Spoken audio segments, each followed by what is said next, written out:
this? Welcome to the Killer Comic Show. Welcome to the Killer Comic Show.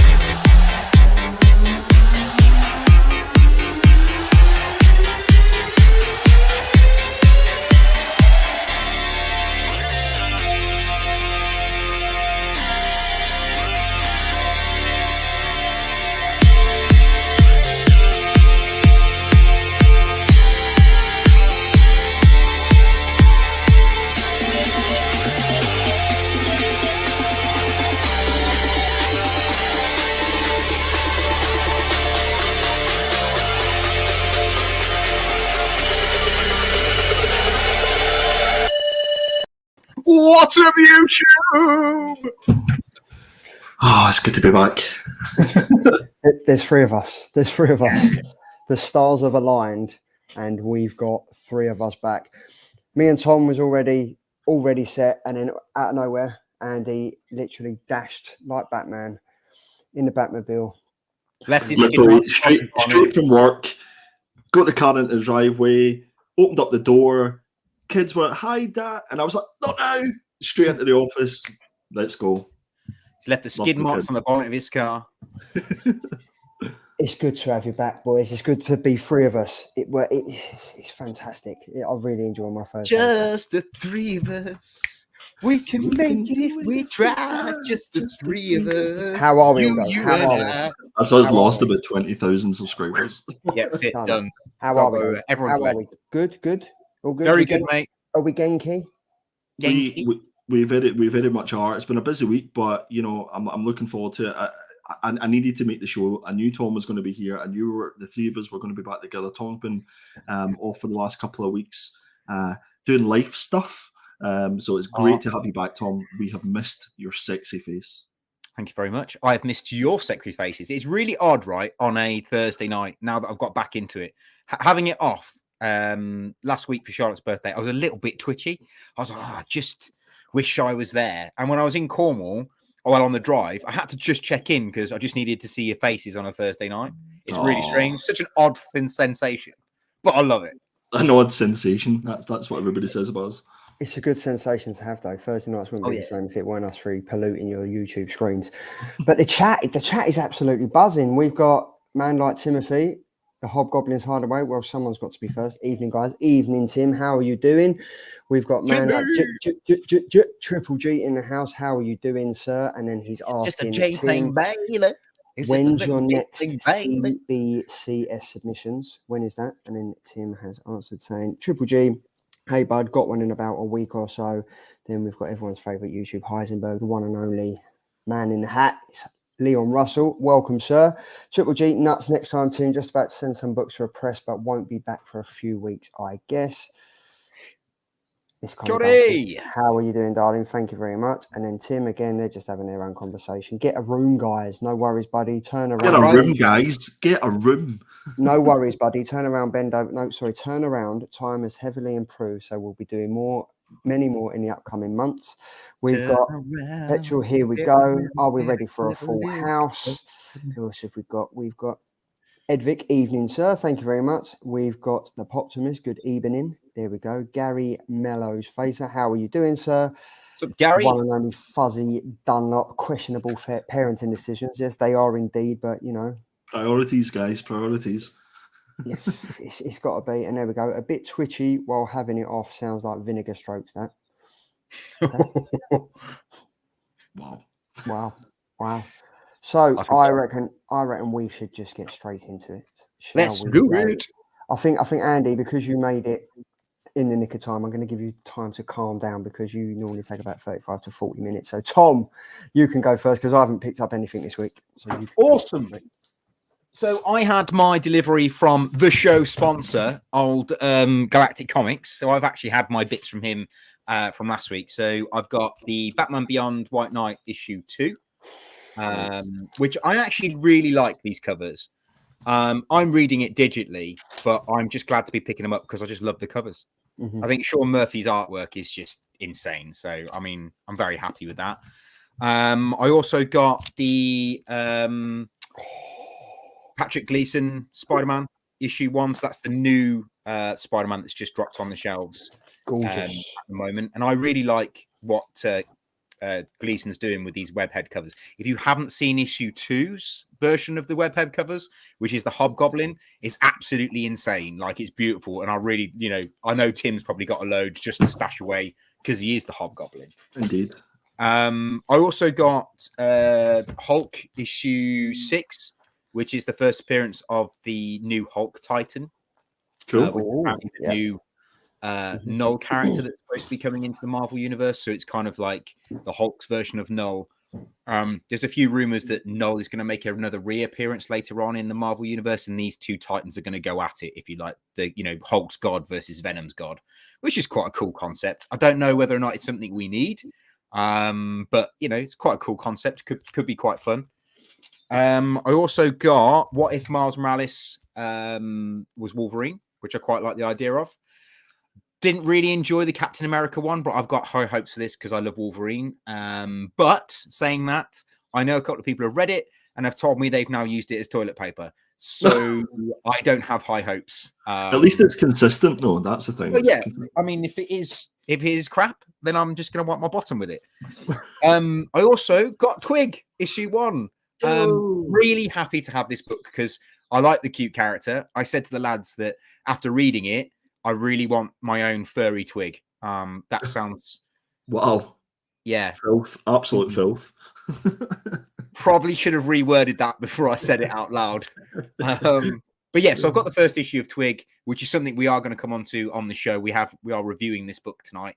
So look forward to giving you my opinion on this book. I really love this cover. I think Skottie Young is incredible.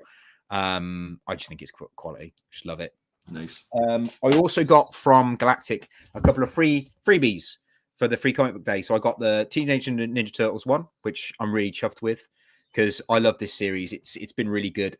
The last few issues have been a bit meh, but this is the build up to what's about to happen, and you get the introduction of Venus de Milo, which is quite cool. She's going to be quite a significant character as you go into Stephanie's final story arc on this one. I also got the Eve of Judgment Day, for the Avengers, which has got a first appearance in it, which is Blade's daughter makes her first appearance in this. This is her one and only first appearance, guys. She's not in anything else but this. So if they do, which they are doing, a Blade series, she could make an appearance at some point. So get on this, guys. I think that's actually going for a little bit of money on the aftermarket as well. Yeah, it is, mate. Yeah. And then finally from Galactic, I got Captain Carter issue 1, the design variant. I've been waiting for this one for quite a while because John couldn't get it to start with, so he just reordered it for me. So I'm really happy with this. And this has actually gone up in value since I bought it from John because of the Doctor Strange movie. Oh, yeah. Spoilers. I'm guessing she makes an appearance. I don't really know. I've not seen it, so I don't know for sure. That's it from Galactic. But I also, a couple of weeks ago, we talked about the Mighty Thor, where Jane Foster becomes Thor and she has cancer and becomes Thor. And I really like issue 1 of the Mighty Thor variant cover. And I have one, but it's gone off to CGC and I've waited a long time for it and I've never had it back. However, I thought, bugger it, I'm going to buy another one. Because it is a lovely cover and it's going for silly money on the secondary market. But I was lucky enough to pick this one up down at my local kind of flea market type place, like a bit like an auction house for only £1. No way. Yeah. So they do. I knew it was there because I know the guy who gave his collection over. So I knew it was there. So I thought I'd go and pick that up. Yeah. So I'm very, very big chuffed with that. I love this cover. I just think it's really cool that they've used the first cover of Thor with her and then they've blended it in with her as she's obviously going through her transaction, having the cancer and stuff. If anyone's not read the Jason Aaron Mighty Thor run where Jane Foster becomes Thor, I would 100% recommend it. It's not the best story for like the villains, but the character development of Thor and Jane Foster as Thor is just beautiful and magnificent, in my opinion. I have the first issue coming back from CGC as we speak, so it'll be interesting. Nice. Do you know what grade you got? Do you know what grade you got? No, I've got one. I'd be interested to see if you got the same as me or not, because they've all got the same deficiency on. There's like a spine tick at the bottom. Ah, They've right, all okay. got the same deficiency, and some people are getting 9.8, some people are getting 9.6. So it's quite interesting to see what you got. I also got a shipment back from CGC, which I've been waiting for a long time. I won't show you them all because there's 25 books, so I might save that for one particular evening where I can do all 25 and not go. Let's do it together. When our CGCs come back, let's all do it together. Yeah, cool. But I will show you the piece to the resistance, which I have been waiting for a very long time, which is Thor issue 134, the first appearance of I forgot his name now. The High Evolutionary. Nice. And it is a 6. And this one came from a charity shop again for £1. Was it pressed and cleaned? Yeah, I did get it pressed and cleaned. Yeah, nice. Congrats, mate. I mean, I read the graders' notes, and basically it would have got higher. It would have gone to a 6. It would have gone to a 7, 7.5 if it hadn't got this bit of writing on it. They don't normally take it into consideration, but if it goes over a 6, they mark it straight down to a 6. Right. So this would have been a 7.5 if it hadn't got that writing on it, which is annoying. And then finally, my final thing that I got through the post, I do these Raz things on Facebook to try and win, big books if I can. And I tried to get hold of the first appearance of the Silver Surfer in one of these Razes. And the guy who was selling it, he then did a free Raz to everyone who joined in. You all got a free entry into another one of the raffles. And it was for Fantastic Four issue 34. So I got the freebie, which I'm quite chuffed with. It is a PX, a PGX slab. And it is 6-0, is it? Yeah. But the slab is broken, which I'm not bothered by because the comic is still in good condition. But I might hit up Tim at Hobgoblin and see if he'll send this off to CBCS for me.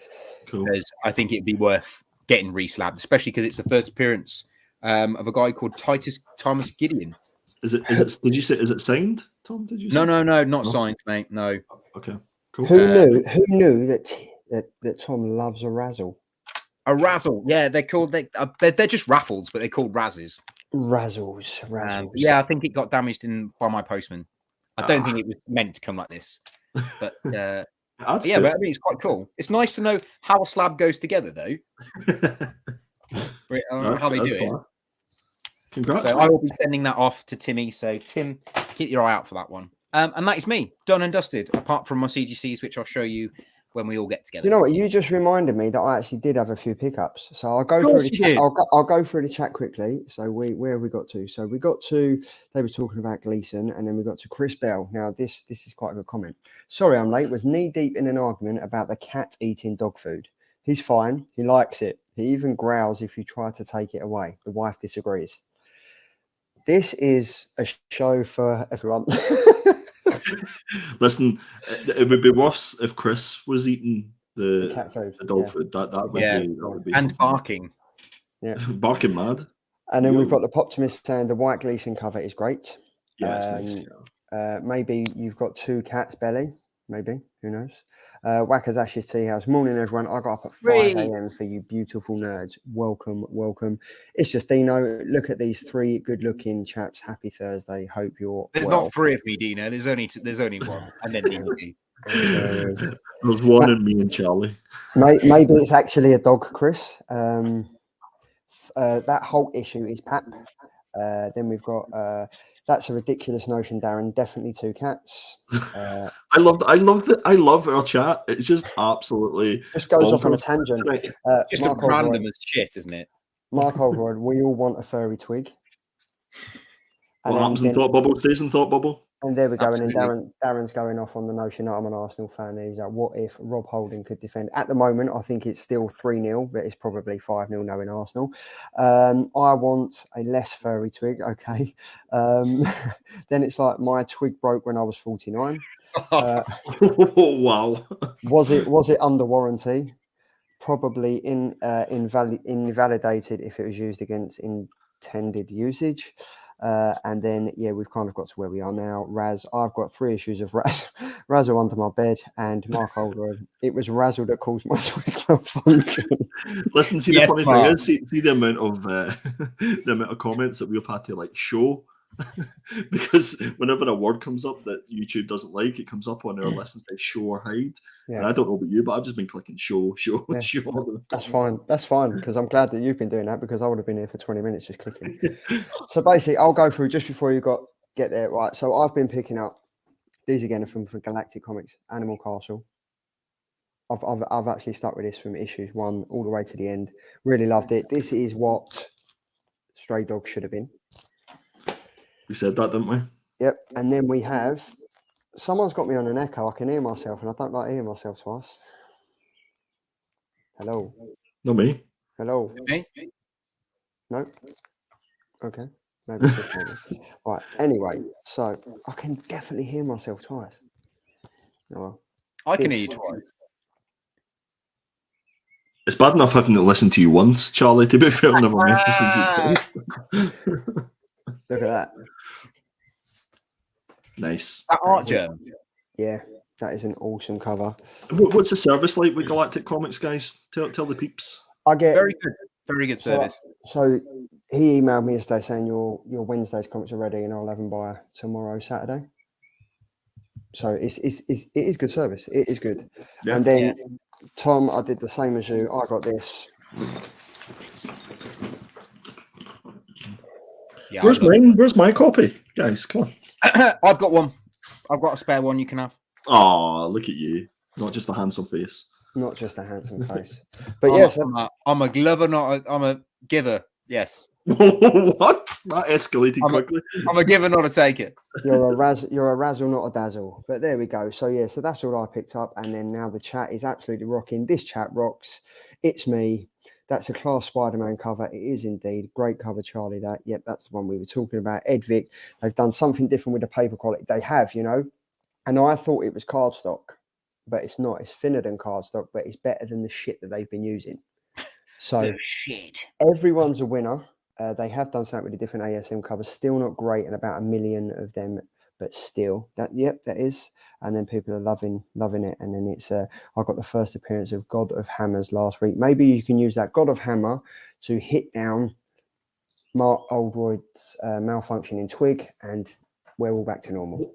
What has happened to this episode? What's happened? And look, Mark's like, we've been in France for 7 weeks, hoping my snow angel is waiting for me when I get home. Is that a euphemism? I'm not sure if you've been in France on your own or if you've been with your wife. I'm not sure, but yeah. A little bit of va-va-voom. It was the way you, like, Charlie, it's the way you went. I'm hoping my snow angels are waiting for me at home, as if like his drugs would be waiting for him off the bar. Yeah. I really hope my snow angels are waiting for me at home. This just reminded me of that Johnny Depp bit in Pirates of the Caribbean when he's like, I've got a bag of dirt. I've got a bag of dirt. That meme is amazing. Right. So anyway, that's it. That's me done. Andy, it's your time to shine. Everyone can sit back for 45 minutes while Andy goes through his stack read. Relax. His collections of what he's ever been out on. So there we go. Take it away. Okay. Let me kick off. Let me kick off with a stack from the best claim show on the internet, basically. This is from the Hobgoblin's Hideaway. I picked up Star Wars Episode 1, Anakin Skywalker, from Dark Horse Comics, issue number 1. Nice. This is just pure nostalgia. This just hit me in the nostalgia feels. You might remember there's a cover B of this where it's Anakin. It's basically the photo variant. I think that's the one that goes for a little bit, more money these days. But yeah. I was delighted to pick this up.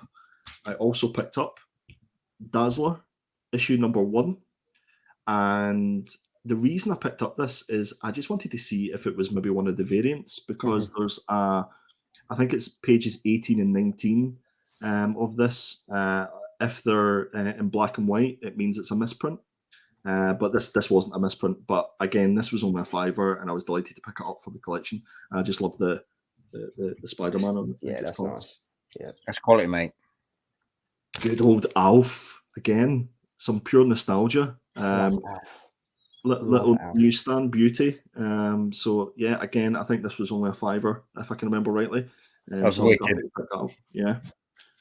I picked up a couple of filler issues for my Daredevil run. So started with 187 and then 176.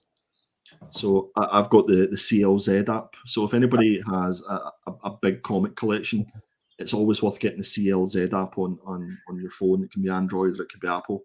Go on, Tom. What are you going to say? Are those her knees on that picture? Who? What? What picture? What? On that cover, are those her knees? Her knee? Yes. Yes. Do you know what I thought you said there? Is that Hermes? I thought, what? Yeah. What, courier? Is that Hermes delivery? On the door. Hello? Is that Hermes? But no, sorry, you lost me there, Tom, for a minute. But yeah, I get what you're saying. I do that all the time. Like, yeah, I There we was go. just making sure they were her knees. Otherwise, Yeah, they but would be very dodgy drawn. Charlie, make me big, please. Make me big. There'll be no rubbing twigs in this show. Hold on one second. There we go. Right, there we go. Solo. They Yeah, are her knees. they are her her knees. Tires. They're her tick Her tires. thighs. Yeah. Her tick tires. Oh, it's Electra. Right, put me back. There we go. Like, put me back. What was I saying about CLZ app? Sorry, Oh, herpes? CLZ Are they app. herpes? Guys, stop. So, Are they herpes? we Sorry, get ourselves on for the three of us in one show, and it just goes to hell. No, I'm not joking. Bedlam. It doesn't really matter what I was going to say about CLZ app because we've got Black Panther, this absolute beauty, issue number 1. Which Who's the artist on that one? Do you know? I think it's Art Gem. Yeah. Yeah. I just couldn't work it out off the top Yeah, of my Art head. Gem. I picked this up as a Spawn fan. I hadn't actually seen this before, and apparently issue 1 and 2 there is fan editions of issue number 1. So this came in, I think, 3 or 4 different cover variants, and you can also pick this up as a foil cover as well. This was only, I think, £2 or £3. So again, happy to pick it up and stick it in the Spawn pile. What else? I think that was it from Hobgoblin's Hideaway. So thanks to Tim and to Lucy for organising that. And I think we've got another show coming up at the end of this month, maybe start of June, I believe. Yeah. Tim, if you're in the chat, if you could just confirm that would be great. Yeah, let us know and drop a link and stuff like that. We should make Tim a moderator person thing. We can drop links. We'll give him a wrench or a spanner or a twig. Is it what? Did you just call Tim Spanner? We'll give Sure, him a we'll call twig. them worse. We'll give him a twig. That is also true. Catwoman, issue number 43, sorry. And this is a jock cover. So it was only a couple of quid, couldn't resist. I went down this proverbial rabbit hole, as it were, pardon the pun. Usagi Yojimbo. This is the colour special. This is the 3rd issue of the colour special, and I've went down a bit of a Usagi collecting because of James. James is a big Usagi. Have you read any? No, I just pick it up pure cover buys. No, I don't even think I will read it. It's one of those ones I just like looking at the covers. That's about it. But a lovely Stan Sakai cover there. There we go. Tim has said June 4th for the next show and dropping a Spidey and Star Wars theme night soon too. So that will be interesting. I think you missed the trick there, mate. You could have done May the 4th. Could have done May the 4th. Could have done me, but yeah. Is Usagi actually any good, or does everyone get it because the art is good? Honestly, I've never read it, but that in High Glee cover that he did, yeah, that was stunning. Was incredible. If I was going to pick up that comic and read it, it would have been for that cover and that cover alone.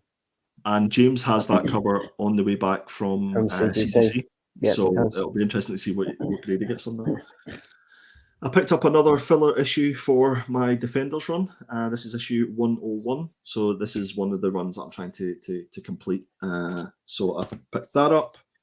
I picked up, I think this is my 3rd copy of Rom issue number 31.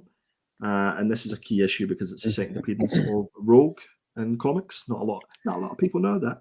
Do you know what I love? A lot of people know that. You can tell it's an old comic because the comic bag that it's in is all rippled. All wavy. Yeah. It's all wavy, yeah. You can tell it's an old comic because it looks young next to Andy. Is that what you was about to say? Wow. So true. It's so true. So true. And I think we've mentioned it before. Why the old comics make the bags go Ripley? It's because of the fumes of the ink that was used. So, not a lot of people know that. Not a lot of people know that. Another run that I'm trying to complete. Oh, look at that. So this is issue number 2 of Harley Quinn, and this is Terry Dodson. So I love Terry Dodson art, and I sort of went again another rabbit hole where I got maybe 3 or 4 issues of this run, and the completionist in me couldn't stop. So that's issue number 2 of that list. A little bit of Incredible Hulk action, issue number 325. I picked up a couple of these sort of border variants. I think there's maybe 14, from the Hobgoblin Hideaway, and again, the completionist in me won't stop there, so I need to pick them all up. Got a couple of new Avengers books, nothing special. Issue number 30, issue number 35.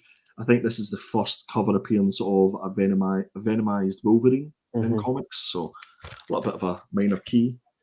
A couple of Defenders. Again, this is another run that I'm trying to complete. So this is issue number 81 and 80 of the Defenders run. Just filler issues. Something a little bit different. So 2000 AD, I picked up the 1980 annual, and I'm trying to. Yeah, it's nice. It was only £3. I'm trying to pick up all the annuals. Why don't they make annuals like that anymore with the nice, like hardback covers? The old school. Do you know what? Right. So I picked up a few months ago. Well, actually, say that last year. I picked up a. I bet it smells good. I picked up a Marvel's like design cover book, and it was £3 from a charity shop. You can get some seriously good bargains in a charity shop. You can. Yeah, 100%. Like some of the stuff they get. I'm still searching for the Batman Adventures 12 in there. It smells like a library. Yeah, I love that. It smells like my grand's house. Now, my grand's passed away, but it smells like my grand's house. I'm glad you said house. Oh, Jesus. 2000 AD. 2000 AD, issue number 27. This is going back to August 1977. So I don't pick up all these old school 2000 AD issues. It's only particular cover artists. So I go for Carlos Esquerra and Brian Boland. And yeah, couldn't resist picking they did a 2000 AD free comic book day one. They did. I got it. I picked it up. Yeah. Did anybody see the last episode of Moon Knight? # spoilers. Any of it? No, I ain't seen it. I picked this up for £2. This bad boy is going to feature if we get a second season of Moon Knight. So picked that up. Picked up a little Jock Scalped issue number 1. I managed to pick this up for £15, guys. And this normally retails about £50. And it's a crispy copy, so I'm going to get it pressed and cleaned. It was really interesting when he was on the show when he was talking about Scalped, because we mentioned that it didn't look like his artwork, but it's because it was some of his like early stuff. Yeah. But now that you say it's Jock, you can see it's Jock. You know it straight away. No, 100%. I've got Witches issue number 1. So this is quite a rare. This was only 500 copies of this issue. It was a New York Comic Con exclusive. And you've got all of them? I've got pretty much all of them, I think, yeah, to be honest. Again, another rabbit hole that I'm doing. So, again, this was an eBay, like, snipe. This was, like, I don't know, £12 or something like that I picked it up for. Andy, you keep going down his rabbit holes, mate. You're going to have your own little burrow going on. They're all going to be linking in. He's trying to get to Wonderland, isn't he? It won't be Alice ever after. It'll be Andy ever after. Listen, get me a pair of sexy ears and then I'll be anybody's. So, Stackery. Moving on, Step by Bloody Step. This is the 1 in 50 Jock cover. Delighted to get that in the collection. Not my favourite Jock cover, but it's a Jock cover. So he looks very much like Edward Scissorhands. A little bit, yeah. Even though it's female on the front picture, yeah. Edwina Scissorhands. Edwina Scissorhands, yeah. Inhumanoids issue number 1. This was a pickup from my comic shop in America, and I think it was only like £3 or £4. So I was delighted to add that to the collection. Connie's just lost her shit. She said that Witches cover, oh my effing G. It's superb, absolutely superb. My effing G. I picked this up, guys. Galactus: The Origin, issue number 1. What's that about? I really like those classic covers. They're awesome, absolutely awesome. But I picked up 2. Of course you did. Cheap. So is that the Origin, and then is that the Second Coming? Do you have control of StreamYard, Tom? Can you just put them off? I wish I did, because I would have. I'm just asking. So, what one is the origin? The one. They're the same, Charles. I'm just It's the saying. same colour. Just saying. Okay. Wow. I'll switch off. I'll go backstage. I was going to say, guys, I've been talking about this is my second last one, guys. So sorry, Jesus, how many's that now? He's got about 15 of them. Can I have one? This is the first appearance of a Nomi, and I am specking hard on this character. So again, I picked up 3 copies of this. And how many have you got behind? How many have you got before though? I think I'm up to 16 copies of this now. See, I won't Surely one for me would be great. Absolutely, mate. I'll send you one, no problem at all. The Pista de Resistance. At least you said that right. Oh, mate. Right, hold on a second, right? Because you won cover of the week for this last week, and I said, knowing full well you was going to win it, the picture that they put on League of Comic Book here like doesn't give it justice. It is great. Look at that. I felt like it was something at Willy Wonka and the Chocolate Factory when I opened this one up. This was the golden ticket. This was an absolute beauty. This is a 1 in 50 Jock variant for Batman 129. Yeah, I think it was. Yeah, 129. No, it's 1 2. Hold on, I will get it on there. It is 1 2 3. So 1, Jock, 2, 3? Okay. I'm meaning to send this through to you. So Jock's doing the variants. He done one for Batman 110. He's doing 118, which is a foil cover. He's doing 119, which is a cardstock variant. He's doing a 120, which is the Jock foil cardstock, 1 in 50 again. 1 in 25, which is the 1 in 50 Jock. The 1 in 22, which is the 1 in 50. The 1 in 50, 1 2 3, which you've got. Then he's doing the 1 2 4, again another foil Jock cover at 150, and then the cover H for Batman 125. So he's kind of clearing up. I don't know if he's all my money. I don't know if he's entered into an agreement with to do Batman for, I don't know, to up to 130 or stuff like that. But every single cover that's coming out from 120 seems to have a Jock 1 in 50 foil variant cover. All day, every day, I'll take them. And last but not least, Dan, I'm looking at you. I bought another fig pin. This time's Darth Vader. Picked this up off Amazon for like $12.50, I think it was, delivered from the US of A. That's so good. That's cool, man. Yeah. Have you taken anything out of the cases? Have you taken any? No, I'm just going to keep them in the. I've got the 2 that I've got here, and I've got a New York. I want to take them out of the boxes, Charlie, and enjoy them. What? Enjoy them? I'm enjoying them by looking at them. That's all I need. But that was me, guys. Sorry for taking up so much time. No, don't. The chat's been going mental. Like, so we've got Connie, and then we've got the SBBS is Flaming Marvelous. Witches was one of the first series I ever read, so I have a soft spot for it. Tim has said Hot Wheels live action movie is in the works. Dropping bombs. I've got issue number 1 of that. Bombs. And then Wakazashi says, yes, love the Doctor Who annuals. Tom Baker was my doctor. There we go. Tom Baker did a voice for one of my first ever animations at university. Oh, really? That's cool. Yeah, he voiced Henry the Fourth from my Car of the Caravan animation I did at uni. What are you showing us now, Andy? Yeah, I didn't buy this, guys, but I've been looking through my collection, and I'm doing a bit of a purge at the moment, and I came across this Batman issue number 6. And is that the Schneider run? Yes. If you look on eBay, I couldn't believe the price that this book is going for. Now, I bought it back in the day when it first was released for a couple of quid. Like, there's people on eBay wanting like 250 quid for this for some reason. That's a great cover, though. And I think it's just because it's the combo pack variant. It's very, very rare. I think like 1 in every like 500 was a combo pack variant. But I just wanted to show that off. And I forgot about this one that I picked up as well. The Superman, Son of Kal-El, Jock. Questions about the Superman cover, right? Does he have that foil? No. Sorry, go on, Tom. Has he got Ugg boots on as well, like Batman? Shh, we don't talk about the Ugg boots. Stop it, Tom. Don't ruin it for me. But yeah, that is me finished, I promise. Right, okay. So I'll get back to the chat. I wasn't born until 1997. Oh my God, you're such a baby. But my dad and me watched all the old Doctor Who on videos when we found them at car boot sales. I was like 4 or 5, and my Doctor is 9 and 10, to be honest. If anyone wants to confirm me, Doctor's 9 and 10 are, that'd be great. I think number 9 was Matt Smith. I think number 9 was David Tennant. Number 10 was Matt Smith, and then number 11 is Jodie. What? Piss from a distance. There we go. Edvic, it's nice and gold. It is nice and gold, and it didn't do it justice last week. I will be honest, and yeah, it did not do it justice at all. Not quite mint, mate. That's cool. You're attempting the One Piece challenge. So many chapters. Honestly, too many.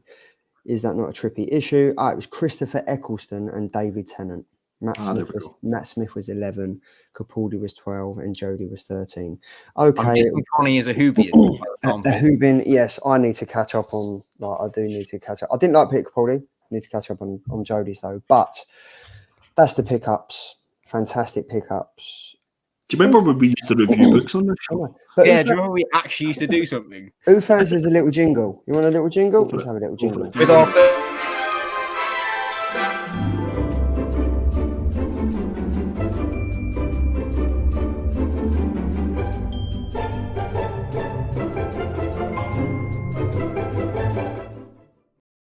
I always imagine myself in a lift with you two with this on.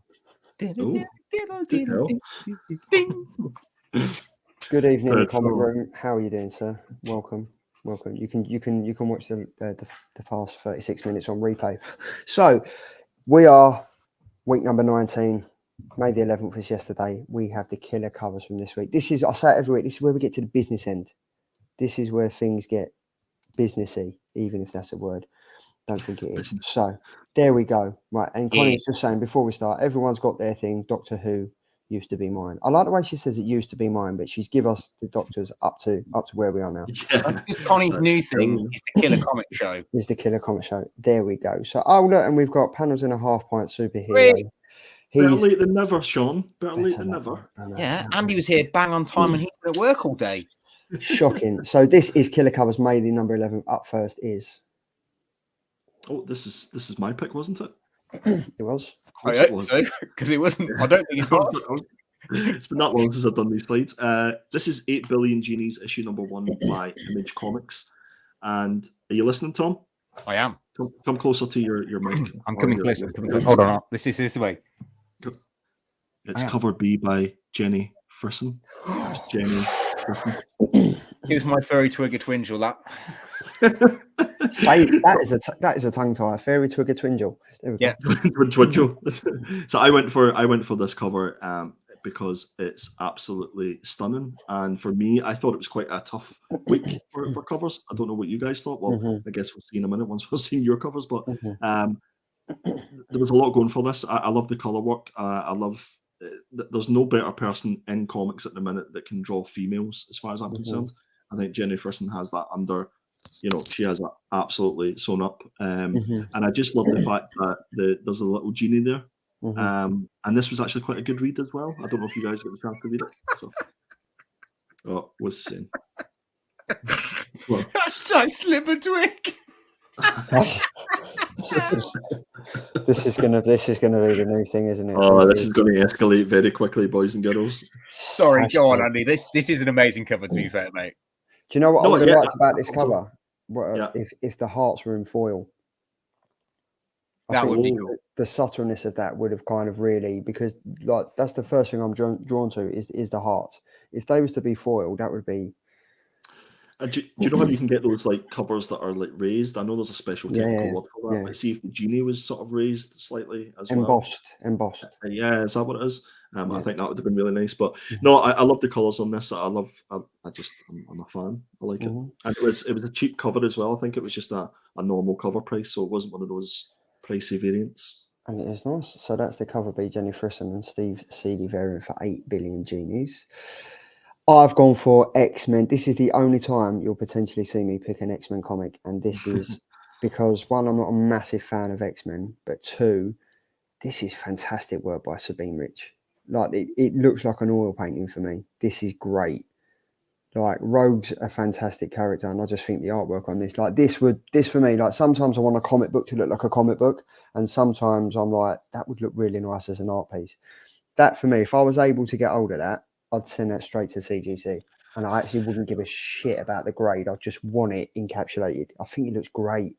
Is this a 150, a 125, or I'm not what's sure. It just literally said Sabine Rich variant B. I think it is just it's the variant B to an exclusive. It's Sabine Rich is the exclusive cover, and this is the Virgin version of that. I think. Right, okay. Because I know that she's normally known for her colour work, mostly in comics and stuff like that. It reminds me a lot of J. Scott Campbell. I don't know if you agree, Tom? Well, that's who he's currently working with. Right. Sabine Rich now does all J. Scott Campbell's colour work. Okay. Like, but this for me, like, this is like I like you both know me. I'm not really massively into X-Men. I don't read X-Men. I don't follow it and stuff. But this just stood out for me. I was like, this is just amazing. So yeah, this is what I've gone for. This is what I've gone for. And then Tom, this. So I've gone down the X-Men route too. So I've picked issue 11, and I've gone for Canino's Stormbreaker variant, and I really like this one because it looks like a original Nintendo video game cover, and I just think it looks really cool. And it's like a sort of video game you would have picked up back in the 80s, like an X-Men video game. So I picked it for that, and also it's got a Japanese twist to it. I've heavily got into Japanese anime and manga recently. So it literally just screamed out at me. But I almost picked Charlie's cover, I must say. Tom, I've got to say, this cover also has I think I was reading up on it, it's also got a homage to Stranger Things. This cover? Yeah. Yeah. There's kind of a homage to Stranger Things. I don't know if they're doing something with season 4 that's coming out, but this, I was reading an article on season 4, I think it was in Bleeding Cool, and they paid homage to this cover, saying that they've taken essences of that from the 1990s Nintendo computer game, like the case that used to get the discs in. It's taken it from the super shopping mall where the 11 and the rest of the gang meet the Demogorgons and stuff, and then they kind of encapsulated into this. And then you've got Wolverine, where he was what was the Wolverine where he was in Japan? The Wolverine. Yeah, so they've kind of taken, that's ironic, isn't it? That sounded like right dickhead then. But yes, it's that one. And that's the one that they've kind of taken it on. So I really like this cover that they've kind of all put this into. And the fact that they've got Mad Rapport in that writing is great. I instantly saw it and I thought this is like a clip straight off a Nintendo 64 or Nintendo or even Sega Mega Drive video game cover. And I thought straight away, I was like, I love that cover. It beats everything else for me personally this week. It reminds me of a postcard rather than a video game. Yes, It gives that vibe off of being like a postcard cover. Yeah, it's cool. So the chat is absolutely loving it. We have Slipper Twig. There we go. And we've got Darren. The Friss and Grime cover is better than that one. We've got Which one? There's a few. Yeah. It's surprising Frisson is featured in this segment. That is definitely one of the more interesting Frisson covers. Thanks, Colin. I think there's something going on here because whenever I pick Frisson, he doesn't get picked. Whenever Charlie picks Frisson, he doesn't get picked. But when Andy picks Frisson, it's like, oh yeah, best Frisson cover ever. Charlie wins that. Charlie wins. That is awesome. Come on, Tom. You've got a chance this week. I very much doubt it. So the row cover is a Unknown Comics exclusive. Oh, okay. And then it's on their site 2-for-1 offer. Oh, I might have to snap that up. Tom was robbed last week. There we go. £1.50 pint. That Sabine Rich cover is a 616 Comics exclusive, and then we have Illuminati, etc. Then across that network. So yeah, so as we always do, I'll go back through them again. We have the 8 Billion Genies 1 cover B by who is it by? Jenny Frisson. And Steve Seeley variant cover by Image Comics. We have X-Men 11 by Sabine Rich with the Unknown Comics 616 store exclusive. And we have the X-Men 11 Canero Stormbreakers, hashtag Stranger Things, hashtag The Wolverine, hashtag Nintendo variant cover. So I will now drop the link in the YouTube and you can vote for who your winner is this week. And then we can actually get onto the part of the show where we actually do the job that we're not paid to do. Wait, this is a job? It's a job. You get paid on it? No, I don't. No one gets paid, and you were late. So, on that note, let's all slip a twig. Little Monsters and Dogs of London. This is the week. This is the week 18 comic review. So these are the 3 comics we picked from last week. Andy went with Twig. He went with it the week before, but it didn't come out. So he went with it this week by Skottie Young. I've gone for Little Monsters by Jeff Lemire. And Tom has gone for Dogs of London by Peter Milligan. So up first we have, it's me. We've got Little Monsters. So there's only 2 covers for this. We've got the main cover by Dustin and Nguyen. And we have the Andrea Sorrentino variant cover. For me, we're kind of getting to the gritty end of the story now. This was interesting for me. This was kind of, it kind of ended on a cliffhanger on last week. Teeth were chattering. It was kind of like, where we're getting to. And now it's turning into a pretty horror, kind of Lost Boys, Goonies type of story feel. And I'm really, really enjoying it. Like, this is a story that I kind of thought, yep, this is where we're going. The writing is consistently great. The art is on point. I've got really no faults to say about this comic apart from I really hope it doesn't end too soon, because this is a really like the character building for me is second to none. Like, each character has a part to play in this, and when you've got like 7 or 8 characters, that's hard for a writer to do, because you could waste 1 or 2 comics just talking about certain characters. The way that they've kind of done this, and every single character has a little input that leads into like the main article of like the story that we're reading and stuff, and it kind of comes to the forefront of this when we get onto the stars what we'll talk about. But I don't know what you guys thought about this, but this was a really enjoyable read for me. Tom, do you want to go or do you want me to go? I don't. Do you want to flip a coin for it? Have you got a coin? Listen, I'll be reasonably quick with my review of this one. Go for it. This was absolute filler issue of filler. Capital filler. I was so disappointed. The first 2 issues of this were right up my street, and I really, really enjoyed it. And there seemed to be something consistent when I'm reading Jeff Lemire, that especially with these sort of 5 or 6 issue short runs, that it gets to the middle and almost as if it's a forgettable issue, that it didn't need to exist. Nothing was achieved. And I got to the end of it and thought, what's just happened here? Like, it was the first 2 issues were built up so much, as you said, character building, expectation, anticipation for the next issue. And this was the first issue of the 3 where I went, do you know what? I don't really care what happens in the next issue. And as soon as that happens, I'm off. And I went as far as actually dropping this from my pull list. Oh, wow. Wow. Hard. Tom, do you want to elaborate on that? Well, do you know what? I'm going to completely disagree with you, Andy. Although it did feel like this was I could see what you mean about it being feeling like a filler issue. Not much did happen. However, I think it really did elaborate on the character development between the girl and the lad, and his backstory, and like how he's quiet, why he's quiet. You also get a bit more character development on the character who's silent. You get the fact that he's a good person. He's not a bad vampire. And I think also you get the fact that this is now going to split the book directly down the middle. I think significantly this book, this particular issue 3, splits the little monsters right down the middle. You've got one side who want to be vampires, one side who don't want to be vampires. And I think that's really good in this issue. And I think it's very good. However, I do agree with you that it is slightly forgettable in its way it's presented. It could have been a bit more impactful. Definitely could have been a bit more impactful, but I don't think it's a filler, and I do think it is significant to what's going to happen in the next issue. I'll be reading it in the next issue. So for me, it would be a killer. I mean, this bit, I like this bit. I just love that he doesn't speak. That character. That was the thing that really drew me in. I was kind of like, this poor like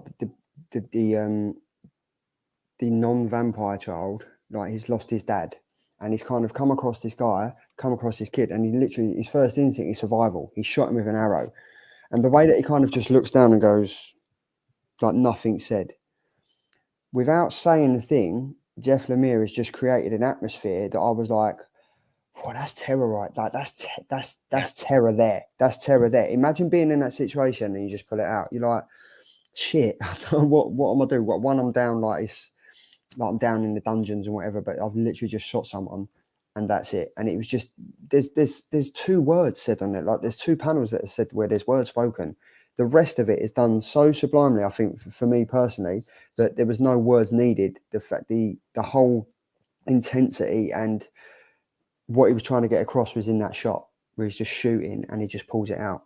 And he's just like, wow. And then on that one, he really doesn't want to speak and he's just holding up a thing, don't be scared. And he's just, for me, he's just luring him into a sense of full security, because at the end of it, we kind of find out why he's done that. And he's kind of lured him in, and then how's it going to portray? I don't know. Is he going to turn into a vampire? I don't know. But I'm really interested in it. And I like the fact that it's a black and white comic, but you get the flicks of like the blood and the stuff. So there's essences of like the colour in there as well. But I really enjoy it. If anyone in the chat's reading it, it'd be great to see, because this is kind of divided the panel. And I totally. Ed's made a comment. I think his is quite right. I think what he said is bang on. I thought the main thing was that the tone changed from the first two, went a bit darker. I enjoyed it. I think Jeff Lemire does that. I think in the latest book that we read of his Maze book, again, that went on for 5 or 6 issues. Issue 3 or 4, kind of, it was forgettable. Like Nestle, it was forgettable. You kind of think, oh, I'm reading the same thing here. And it was forgettable. And I'll never forget when Sean kind of just dropped the mic on one of the comments and we was just like, wow. And it was a forgettable comic. I just really hope this doesn't go like that. And I think where Andy's touched on a good point, it is quite filler, but maybe it needed it. Maybe it couldn't keep going for 5 issues with the constant action, the constant this, the constant that. It started off very similar to the last issue, with one of the children losing their adult or their grandparent or something like that. So I don't know if that's a trend that's going through every single issue. We're going to find out that each of these kids lost an adult to become where they are to, and he's recruited them to be vampires. Yeah, of course. Like they're like orphans. He's like only taking on orphans. Mm-hmm. I think for me it was just the fact that I didn't feel as if it moved the story on any further, because we ended issue number 2 with him having the taste of blood from a human, and it picked up from that point. And one of the other little monsters had some of the blood and went, "Oh, this is great, we're having some blood," and we get introduced to this character. And we didn't find out anything about this character. And then all of a sudden the issue was finished. So you take that issue completely away, and then you read issue number 4 when it comes out, and I guarantee that there'll have been nothing missed. I don't feel as if there was anything that added and moved this story forward. And that's the reason why I didn't like it. Do you think though, because we don't know much about this character, in issue number 4, they'll kind of do a recap of where we've got to? I mean, like, I hope not, because that's what issue 3 felt like. It felt like a recap of the end of issue 2. The only thing that happened was the other little monsters got a taste of blood as well, and they obviously liked it. And then we get introduced to this character, but there was lots of panels where they didn't speak, and it was just you making up your own thoughts about them. So I don't know. And Connie said, sorry, I'm cleaning the kitchen, but I find a lot of Jeff Lemire books, at least in my opinion, low in the middle. Like Jeff Lemire did Family Tree. Family Tree is a great book. Like, if you haven't read it, like, give it a read. But again, it went for 12 issues, and it kind of in the middle dropped out. Maze book dropped out. This Maze book I never picked back up after. I think it was the 3rd one we read. I didn't. And I was exactly the same. And this actually reminded me a lot of that, because I actually think it was maybe like issue 3 of Maze book where I was like, oh, not this again. And I felt exactly the same about this book. Oh no, we're not doing this again, are we? So it's interesting. I'm gonna stick with it. So I'm gonna make you stick with it, because I will be picking issues number 4 and number 5. So nice. Prove me wrong. I'm gonna go absolute binner for this. If we had a filler option, we would have picked filler, but for me it's binner. I'm gonna go killer. I'm going killer. Okay, there we go. So that's a killer, binner, killer for Little Monsters issue number 3. Sorry, Jeff, can't win them all. Tom, your pick. Yeah. So my pick this week was the Aftershocks book, Dogs of London. No dogs were harmed in the writing of this book. It is written by Peter Milligan, who is very well known for his kind of gangster style comic books. So there's no surprise on what this book is based on. Art by Artecida, would we say that's how you say it? Artecida? Artecida, yeah. Artecida, yeah. So the main cover is by Andy Clark, and then the cover B is by David Johnson variant. I really like cover B. I think it's really cute. I think it's brilliant. Cover A gives you a false sense that it's going to be just like Good Boy, which it isn't. It is very much a gangster style book. Now, I haven't actually read many gangster books, so I was quite new to Peter Milligan's kind of writing style for this. So I was quite pleasantly surprised by this. I actually really liked this book. I thought it was really good. I thought it was quite different. I liked that it was very Ronnie and Reggie Cray, bit Romeo and Juliet-esque, and it falls definitely in the realms of a Guy Ritchie movie, like a very kind of Snatch type thing. I mean, there was a lot going on. It's basically based post World War II, mostly I think it's specifically based in 1966, and it's about this group of lads that grew up just after the war and kind of where they've gone and how they've grown up and become gangsters in 1966 London, and then like you kind of get into it and you find out who's who. I thought it was really very good. The character development was great. It wasn't too heavy on who was who, like too much on the character. It gives you a bit of credit, makes you believe that this world has been around for a long time, therefore you should know who they are, and I shouldn't have to explain who they are. They are, this is the main character. I think his name's Frankie. This is Frankie. This is what he's about. That's it. Job done. Moves on to the next character. This is Billy. He's a psychopath. Job done. Don't need much more elaboration than that. Or you get the fact that they're a quite tight-knit group. They've got this rivalry gang that they're fighting in London. And it's kind of about that. But then it takes a twist and you end up in 2010, where the book just takes a complete twist and you're now in like modern society. And the main character, Frank, is no longer a gangster. He's a politician. And he's just been given, not politician, his son's a politician, but he's just been given a knighthood. And then his mate phones him. He's like, have you seen the news? Like, you need to check the news. And then the twist at the end, the fact that like their buddies that they from back in the 1960s have just been rediscovered is really good. I really, really enjoyed it. I thought as a whole, the story was simple. It was easy to follow. I enjoyed it from start to finish. Like I said, I've not read much gangster stuff, so it was new for me. It might be old hash for other people, but this was the first time I'd read something like this, so I really, really enjoyed it. My only criticism, I would say, is they might have wanted to leave the twist till the next issue, and kind of leave it on a bit of a cliffhanger, where like it starts in 2010 and you're like, oh god, how did we get here? And then not just belt you in the face with another twist after that. But yeah, I am interested to see what's going on. I don't normally like the to and from where they go from one era to the other, but I'm guessing that is where we're going to go with issue 2. We'll end up back in the 1960s and then back in 2010 and then back to 1960s. So, I hope that, works out all well. But I do love the fact that they're a tight friendship group that have grown up and become gangsters. I thought that was wicked. I really like that as a concept. What did you guys think? Andy? I've just realised that the majority of my reviews aren't hugely positive this week, now that I come to think about it. Let's start with, can we start with the positives? Yeah. So, give me a shit sandwich. Yeah, exactly. I thought some of the panel work in this book was fantastic. I think it was really creative. I think the representation of 60s, the swinging 60s London was done really, really well.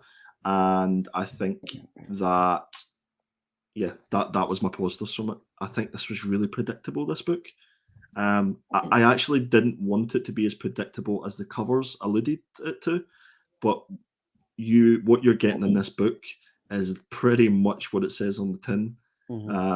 And I think of the 28 pages, if it wasn't for that last page and that last panel with that major twist, this would have been an absolute binner for me. I wouldn't have picked up issue number 2, but I'm so intrigued by what is going to happen and what did happen at the end of issue number 1 that'll be the reason why I'll pick up issue number 2 and give it another go. But for me, I guess I went into it with expectations of what it was going to be like, and I was hoping for more, and I didn't get what I was looking for. I just got what I expected, and as you say, it was kind of a like lock, stock, and movie. It's kind of that gangster theme, and as I say, really predictable. But it was held together by good panel work, good artwork. I just thought the story was really, it was what I expected to see. But that twist at the end, guys, that is probably worth enduring the 27 other pages to get to that twist, because I thought that was really original and I didn't expect it. And that's why I read comics, is to read and see things that I don't expect. So, wow. And no, I totally agree with you. And I think Stormcore said, "Where's the dog's not a good boy in sight." Again, this is clickbait. Yeah. In comic book form. Like, let's be honest. Like, and we said this was coming out. We was looking forward to this when we said that. Yeah, we've peed in Andy's cornflakes this morning.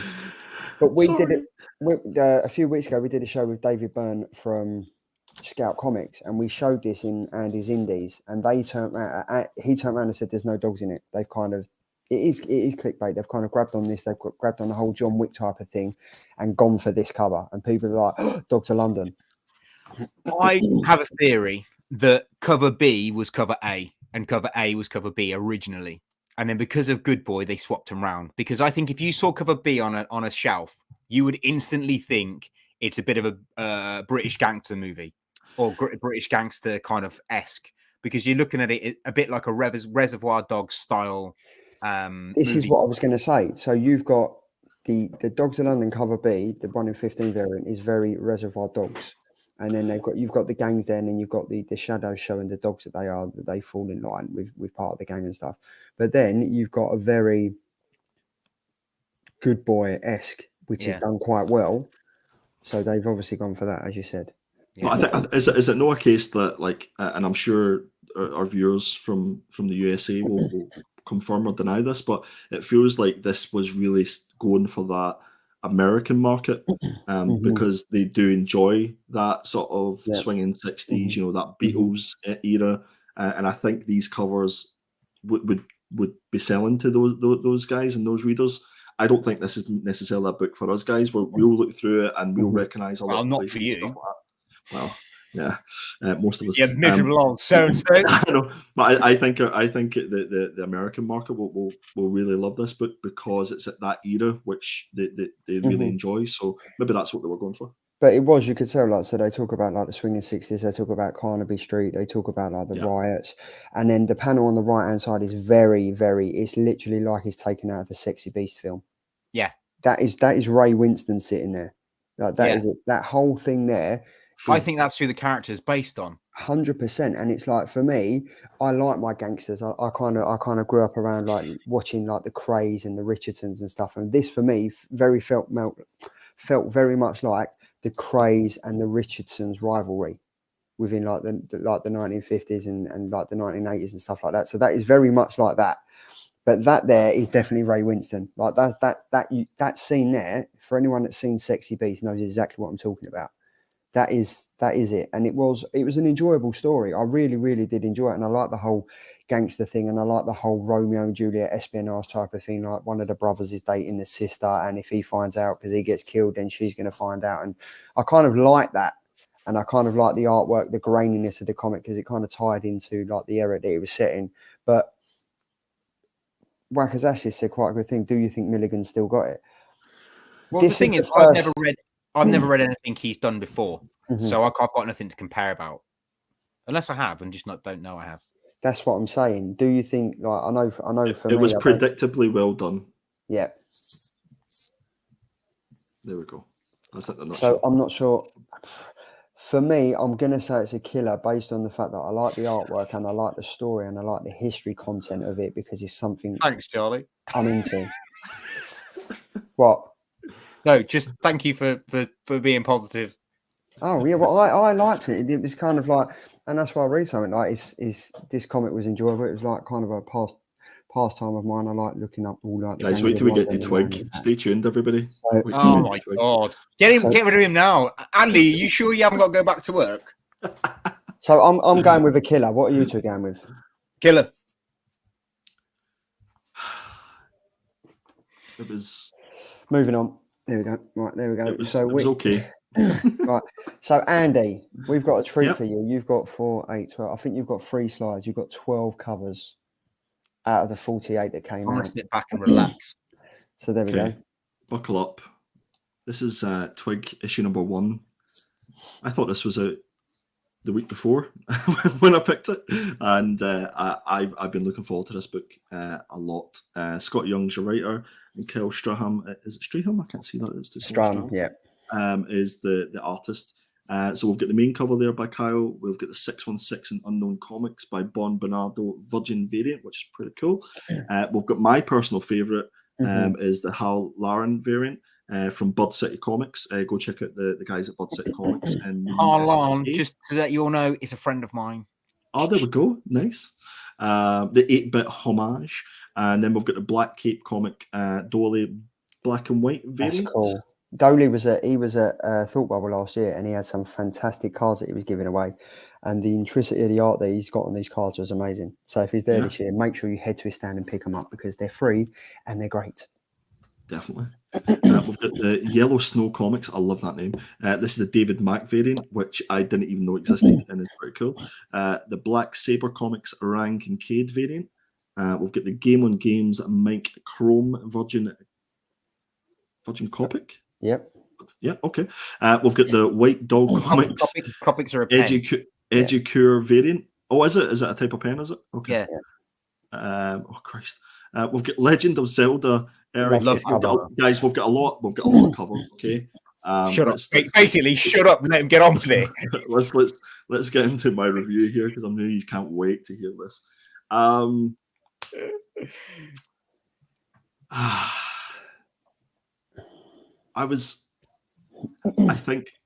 think I just enjoyed Kanto far too much. I think I've set the bar when it comes to these types of books, and this was no Kanto. This didn't even come close to Kanto, and I, as lovable as it was, I can't remember what I put in my private chat to you guys, but as lovable as it was, and as cute as it was, and it was beautiful. It looked beautiful. Some of the panel work, especially the color work, was fantastic. The majority of the covers were great, but there was so much hype on this book, and I think the book didn't meet the hype for me. It didn't even come close to meeting the hype. I thought it was largely predictable. It was a little fun adventure with a cute little character, and that was the key word. It was just cute. But is it worth you picking it up to give it a read? Yeah, it'll be fun, and I would probably let my kids read it as well. I think they would enjoy it. But I don't think this is going to change comics, and it's not going to be one of those books like Kanto that's going to be worth huge amounts of money in the aftermarket. I didn't even pick pages, didn't I, Charlie? The best thing about this was the fact that he rolled out his tongue on this for them to walk across, and I was like, oh, there was lots of little quirky, cute moments that happened in this book. And obviously the artwork is clean, it's fresh, and it's exactly what you would expect. But for me, the color work is what sells this book. You see some of the page on the right hand side, that middle panel in particular, I think is absolutely gorgeous. Like you could get that in an A3 print, and it wouldn't look at a place. But from a story perspective, I think it done exactly everything I thought it was going to do. You know, there was a nice start, there was a nice middle, and there was that little bit at the end where it left a little bit of what's going to happen next. And that's all you need in a comic. But just like Kanto was going to find the heart, this little guy has his diamond, and he's going to go and find out what that's all about. And that's all you need to know. I'm going to jump into the chat. It says hashtag raise your twig with pride. Okay. We've got the White Dog Comics is the best. That is a great cover. I've got to say, Chris Bell, the artwork in Twig is nothing short of beautiful. The landscapes throughout were sublime. The story didn't quite keep up for me. Some of the dialogue was completely unnecessary, the scene setting. And then they've asked how many. The Zelda cover is fantastic. Like, why didn't you vote for it last week? Exactly. Well, there we go. Was a little blunt at times, but as a scene set in first issue, it did enough for me. And then I've said there are 56 in total, plus around 14 store variants. Connie has said, Jesus Christ. I said, no, it's Twig, Connie. Is it a Jesus Christ variant? and then agree with that on Chris. I've got to say, right, this I said this last week when Andy was going to pick this. Skottie Young is known for his artwork. like, let's be honest, on his writing skills, he's fantastic. You look at like Strange Academy, his writing skills are there, but his art skills are kind of what he's known for. This story for me had essences of Zelda, not just because of the cover, but because he's kind of on a mission to get somewhere where he's got to get to. Very, very much like Kanto. But then in like some of the panels where he's like skipping along, singing a merry tune, he's got his little satchel, he's got his little weird alien friend with him. Very much like Lord of the Rings, and you've got Frodo and Sam Ganji. They're on a quest because they're going to go and get the ring. And cheesy is the word you're looking for there, Charlie. It is cheesy. It's an enjoyable comic. It's probably more aimed at 11 to 13-year-olds rather than, I mean, I don't think there's any context in there that I wouldn't let my kids read about. It's an enjoyable, it's colourful. And as you said, it's the colour work that really sells this. Like, it's amazing. I think this is like the third or fourth time that he's worked with, is it Strahm? Is it Strahm? Who does the art for this? I think it is Kyle Strahm. Yeah, it's the third or fourth time that he's worked with him on this, and you can see they work in harmony. But I think I would have preferred it if it was written by someone else and the art was by Skottie Young. I don't think it's going to win any awards, but I'm involved in it now because the ending, the twist on it, I felt so much emotion for him because he's like so happy he's going to get there. And he's like. Oh no, and that's how I felt about this comic. I was like, yeah, there's been some. Oh, Jesus Christ, there we go. But yeah, I mean, I've got to say it's a dinner for me. Unfortunately, the only thing that would be a killer for me is that Legend of the Zelda Breath of the Wild cover, because that's sublime. Did you vote for it last week? I did. Fair enough. With 17 accounts. It's actually 16 now because I closed one of them. But Tom, go on. Well, I disagree with both of you. I would say this is a killer for me. And mainly because I got into reading comic books to escapism, to get away from life, to get away from the real world. And this book does that for me. It's funny, it's cute, it's easy to read, the artwork is stunning. The story isn't going to win awards, but are we being hypercritical just because that's what we do? And we read a lot of horror comics. We read a lot of like gritty comics. This was completely different to what anything we ever normally read. For me, I loved it because it was completely different to what we normally read.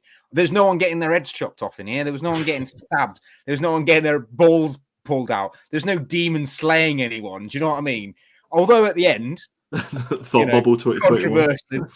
But I thought it was really good. I thought the dialogue was quirky. I thought some of the quips were really good. I thought some of the characters were really funny. I liked the fact that they went in through his mouth and then it was like, well, where did we come out of? That was funny. I thought that was really funny. I like that. Yeah. I thought Skottie Young's writing was amazing. I thought the artwork was amazing. But like you said, like the only criticism I would say is it's very similar. It's very samey. It's very like we've seen it before. There's nothing new. However, I liked the little character. I want my own. I want one. But is that not the thing, though, Tom? Did it not feel like this book was over-egging the point that they were trying to sell merchandise at the end of this? They were trying to sell cuddly toys and T-shirts and all that stuff? Obviously, you and Charlie weren't their demographic. I am. I'm like, yeah, sell me some toys. I'll buy one. Yeah, I'll buy a T-shirt. I will buy anything with Twig on it. But yeah, that's because I'm simple. Like, not simple, but I like the simple things in life. I don't like overcomplicating it. And I think this is an unovercomplicated book. And I actually think if you look back at I Hate Fairyland, the first 2 issues of I Hate Fairyland were very similar to this. And I have a feeling that this will take that dark I Hate Fairyland turn just because of some of the quibs and quibbles go on in it. And then the fact the way it ends, I think it's going to escalate very quickly. Yes, the first issue might not be a story breaker and might not win awards, but I would like to state right now that I think by the end of this book, it will have completely changed your opinion. In my opinion, I think it will have. There we go. And look, Andy's even highlighted his own comment. That's how grumpy he is. So yeah, if someone can bring back the other Andy, maybe the other Andy's still stuck at work and you're a hybrid. This is the variant. This is the variant. Yeah. Not the Skottie Young variant. Not the Connie has said, what is the crack with the comics like bringing out 70 variants? There's no need for that. I get people love comic collecting, but that's just overexploitation of market, surely. I totally If you agree. want to know what overexploiting a market is, look at Stray Dogs issue number 1. It went to 8th print, and on the first issue, the covers that came out for the first cover was 76 covers. 76 covers came out for one comic. Before they had even sold out, they went to a 4th print. The exploitation of that, because people love animals and people were tapping into their, I love animals, I want to own a bit of it. That for me, I can't stand. Like comic collectors out there, you kind of get the people that just want to grab and feel and buy everything that they can.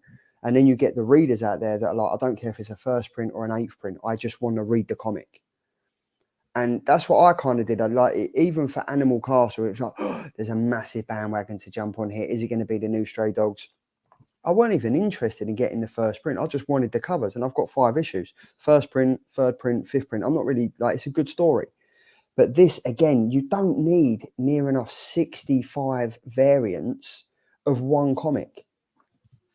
Now, the variant market has got stupid. Really has got stupid. Really stupid. has. And the thing is, what people are going to do, they're going to buy the comics and then flip them 15 minutes later on eBay.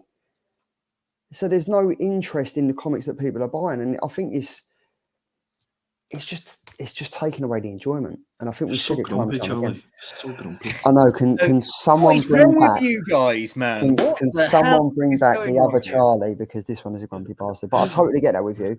I go away for 2 weeks and I come back and you're both the negative Nellies. What's wrong? Negative Nellies. There we go. Did you look at our grades, Andy? Is that why you're grumpy? No. Not looked at them yet. And we've gone from slip the twig to skip the twig. No. There we go. I'm picking it. Issue 2.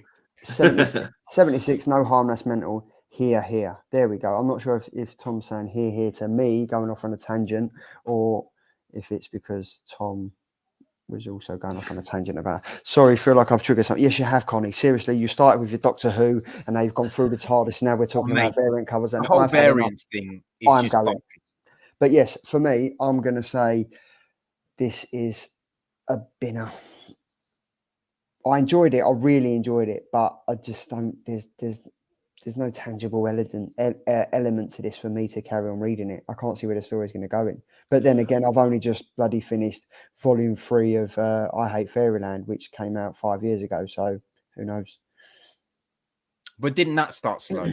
Yeah, it did. But it's enjoyable. So this one might, in 5 years' time, when the Killer Comic Show is still going, where I'll be coming back to you and saying, Twig's still growing. Twig, it'll be a tree by the time we've got to issue. Yeah, yo. Fully fledged. Yo. There we go. Been up for me. Sorry, guys. Been up. Killer. I mean, do you think this comic can grow? Do you think it I can do. grow? I genuinely think this is going to turn around. I really do. Okay. So on that note, we've had 2 killers, 1 binner. It's time for a jingle, isn't it? Jingle.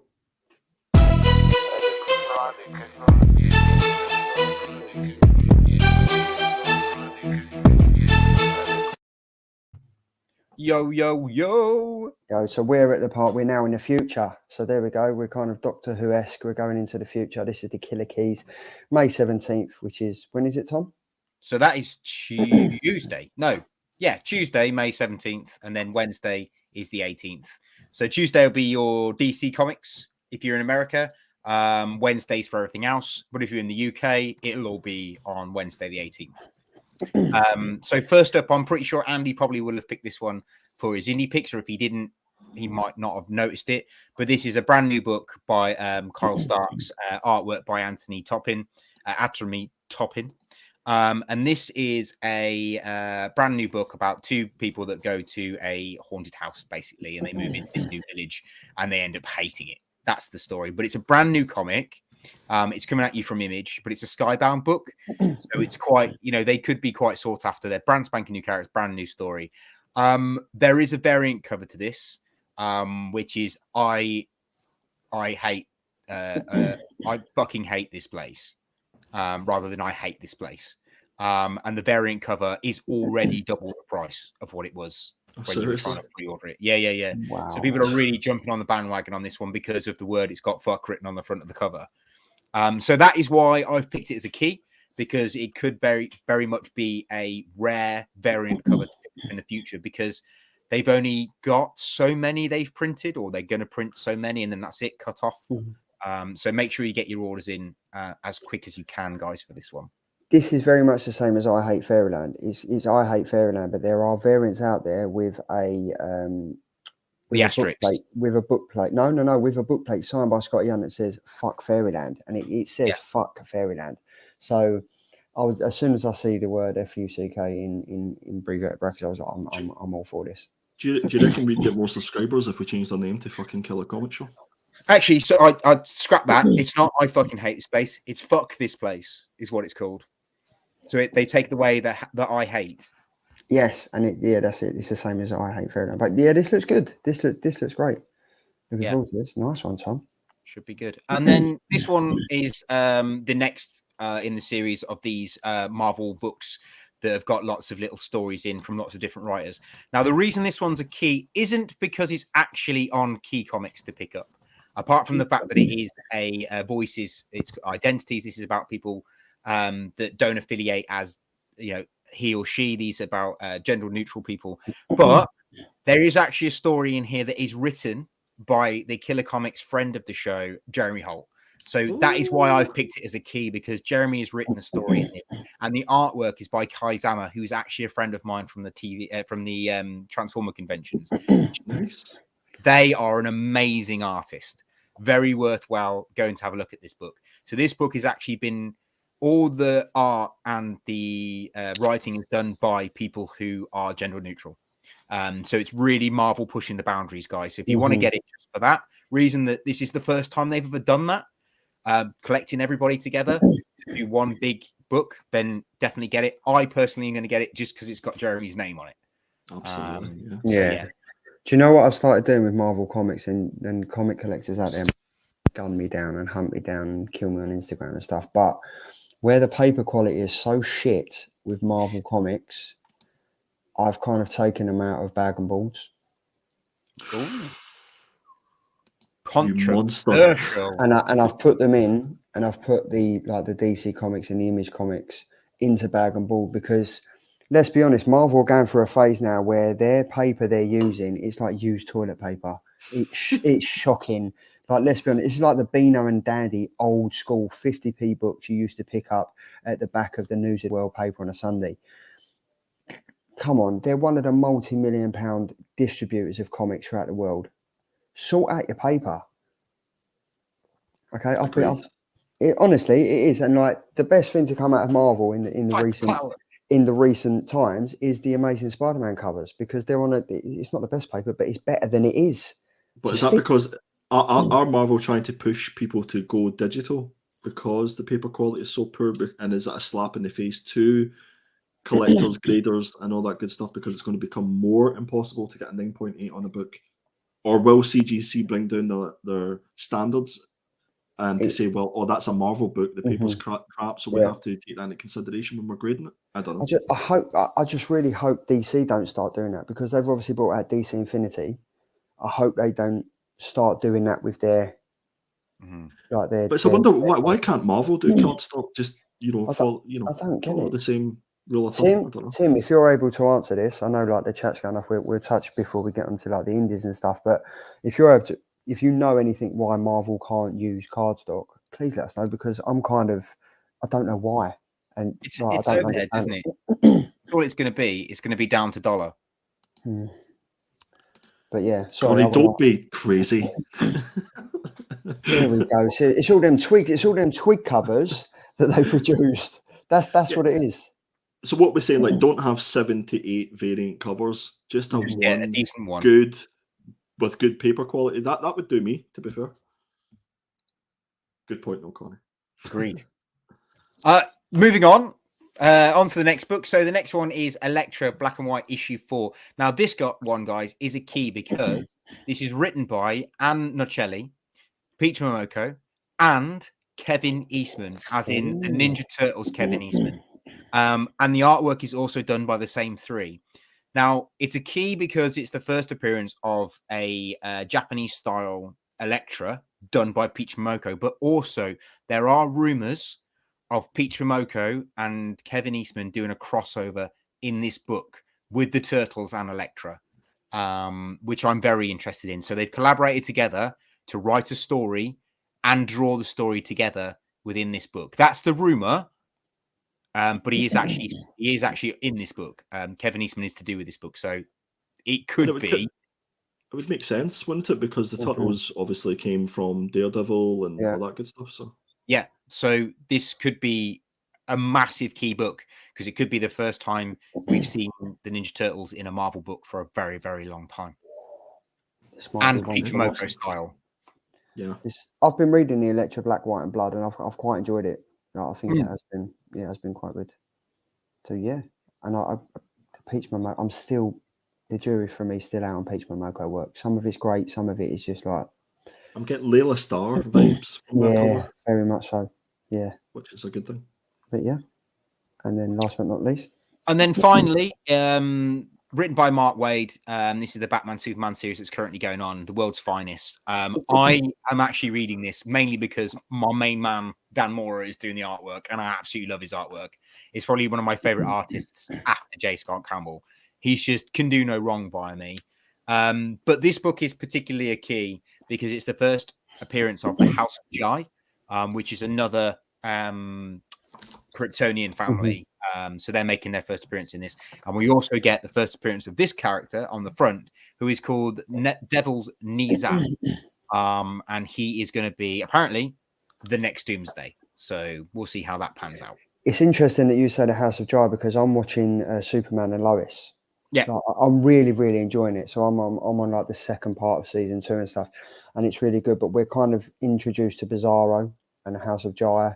And so like the whole of Kryptonian and what happened to the rest of the people that wasn't like happened in the apocalypse and stuff. So that's I haven't read this, but like knowing that this is now about the House of Jai and stuff like that, I think I'd end up picking this up. It's pretty good, mate. I mean, I don't really like Superman as a thing, but team up with Batman and then give it to Dan Mora to draw. Yeah, I'll try it. Yeah, I actually think it's probably one of the better books. And I would read it. I would recommend to read it because Dan Mora's on it. This is what I love about this part of the show with the keys and the indies. You highlight books that I wouldn't like. I kind of read what's on my pull list and I read what we're doing for the show. And unless I'm interested in it, I'm not going to read it. But after the descriptions and everything you get, I'm kind of like, I'm pumped for it. I'm like, yeah, I'm definitely going to read this and stuff. Especially that one like "Fuck the World" or whatever, "Fuck this place" and stuff. That looks great. That looks great.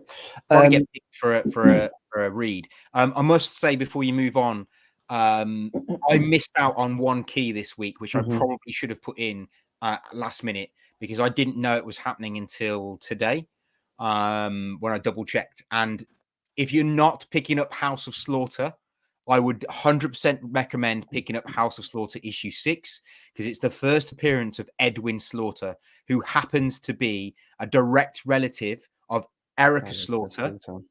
And he's like a bookkeeper for the St. George, for the actual Slaughter family. He's making his first appearance in issue 6. So I would 100% pick that up because he's also going to be in Something's Killing the Children. And this is his first appearance. This is remember I said to you, is there going to be that crossover point? 6 weeks ago, I was reading an article on Bleeding Cool and they said Erica Slaughter, a blast from the past, is going to come up. And she kind of, I'm not sure if she knows it's her uncle or she knows it's her relative, but it kind of all ties in to issue 29 or something was happening in something. So basically, the idea is, or what I've read, I think it might have been Bleeding Cool as well, is the idea is this Edwin Slaughter, we don't know exactly what relationship he has with Erica, but it directly links to her and why she saw demons. Yeah. And it works out that anyone that's actually in the House of Slaughter, their families aren't safe from demons because by having them in their family, being part of it, if they have siblings or have daughters or sons or whatever, they're going to be haunted by demons, and that's how it's continued to go through. So it opens up all this whole thing of why we get demons. So definitely worth picking up because this is going to blow the whole thing wide open. I'm looking forward to that. With the chat, Tim has said variants can be a pain, but without all the variants, we wouldn't have some of the most awesome comic covers in modern times. Many artists wouldn't get a chance to break through. I do have to agree with you. I've got to agree with you on that, but I think it can flood the market. I think instead of it doing for all issue 1, you can kind of spread it out, like, because it's not just issue 1 that kind of people want to collect. Unless you're a cover collector, you kind of would like a run of amazing covers. Do you see what I mean? Does that make sense? Yeah. And then we've got currently reading book 2 of Canto, and my daughter wasn't sure if it would be good for her. What would you suggest, Canto? Oh yeah, 100%. Yeah, Canto is brilliant. Cool. Yeah. They probably aren't getting much of a chance though if they're competing against 70 other artists that are getting covers noticed. Surely is 10 more than enough? Different strokes, different folks. IG. Can't wait for the Hobgoblin and Killer Comic Show Twig issue 2 variant cover that will be going for $65.99, and you can pick it up at every non-known retailer. There we go. I did spend £25 on a Captain America variant this week, so I'm part of the problem. Yes, you are, Connie. Seriously. That might have been my fault because I sent the link to where to get it. There we go. Loving the rants tonight. See, look, we can be happy. Everybody needs a rant. Everyone needs a rant. There is a massive paper shortage worldwide. So there we go. We've had that one. And it says, agree 100% Marvel paper is dreadful. It needs pressing to get rid of the ripple. It does. And then Connie has, I think everyone knows this, they made too many stray dog covers. The Amazon has declined too rapidly. No more trees for Marvel covers, all away to the stray dog covers. And Tim has answered the question. Personally, I would put the quality down to cost-cutting profits, which you said, Andy. Big company mentality. Sorry, yep, Tom, you said. Big company mentality without consideration for the end user. Do you think that they know that Marvel just like, we could put anything out? We could put it on a slab and people would buy it. We could put it on a concrete slab and people would buy it. Put it this way, right? I think we've discussed this before. Both Marvel and DC, well, DC not so much for their paper, but both Marvel and DC are at such a high point in their career. They could put Batman and Superman on a bit of toilet paper and people would buy it. And that's the most annoying thing, because they just hash out really crap stories and really crap things that people just buy because it's got Superman or Batman on it, or they think it's going to be the next hot Batman comic or the next hot Superman comic or the next hot Spider-Man comic. And actually, what they should be looking at is further afield, like we do on the indies and stuff. And I massively thank being part of this show for broadening my horizons. I probably would never have picked up One Piece if I hadn't have been watching this show and doing it with you guys, because it's just another thing that isn't Marvel or DC that I've got involved in. It's just richer, better stories. I mean, Twig, although you guys didn't think it was that good, it's still better than half the shit that Marvel's pumping out. It's still better than half the shit that DC are pumping out at the moment. Yeah. And in fairness, guys, if Marvel really wanted to be a little bit more environmentally friendly, or any company, you should just look at the gallons and gallons of toxic ink that they're using. And obviously, the less covers that they need to spread ink on, the better. That's been environmentally friendly. So it's all circles, swings and roundabouts. And then we've got the Hobgoblin Killer Twig variant, where it's a photo cover with us dressed up as a Twig. Can even dress the dog up as well. And then Mark has said, what did Mark say? A snoring Twig dog. I'm in. There we go. Same. One Piece is also like never ending, so you'll always have something to read. Exactly. Always. We go. So on that note, there we go. You give your little. And he's finally done it. Look, The Art of Tom Maney. Check it out. There's art on there. That was on last week's one. I'm sure I put it on last week's one. It was on last week's one, but I'm just highlighting it again because you're up to 1,675 days of drawing, aren't you? 1,768 days of drawing. Have I spelt it wrong? Are you taking the piss? No, I'm just literally joking because it's interesting because the amount of drawing that you do is amazing. Like the Loomis method that you've taken on board, Tom, is so cool, mate. Honestly, like hats off to you, mate, because you kind of really got back into it, and it's a credit, mate. It's really enjoyable. Well, let me show you what is coming up on my Instagram. So today, I went back to digitally drawing yesterday. So I did Natalie Portman as Thor. Make him big. Make him big. Give him a rub. There we go. Oh wow. Ah, sweet. Very crisp. That's cool. Just using the Loomis method. I didn't copy anything, trace anything, just using the Loomis method. I did have James going to colour that for you? He can do. I'm going to colour it myself, but yeah. And then I have finally finished my big piece as well. Oh, wow, hold on. Digitally. Let me see this. That looks great. Awesome. You definitely have to post that up on Instagram. Because it'll go up. It's really bright. The glare's not giving you any justice, but yeah, I mean that's great. So head over instagram.com/notquitemin and then instagram.com the art of Tom Malin. Can we do a Killer Comics show art competition?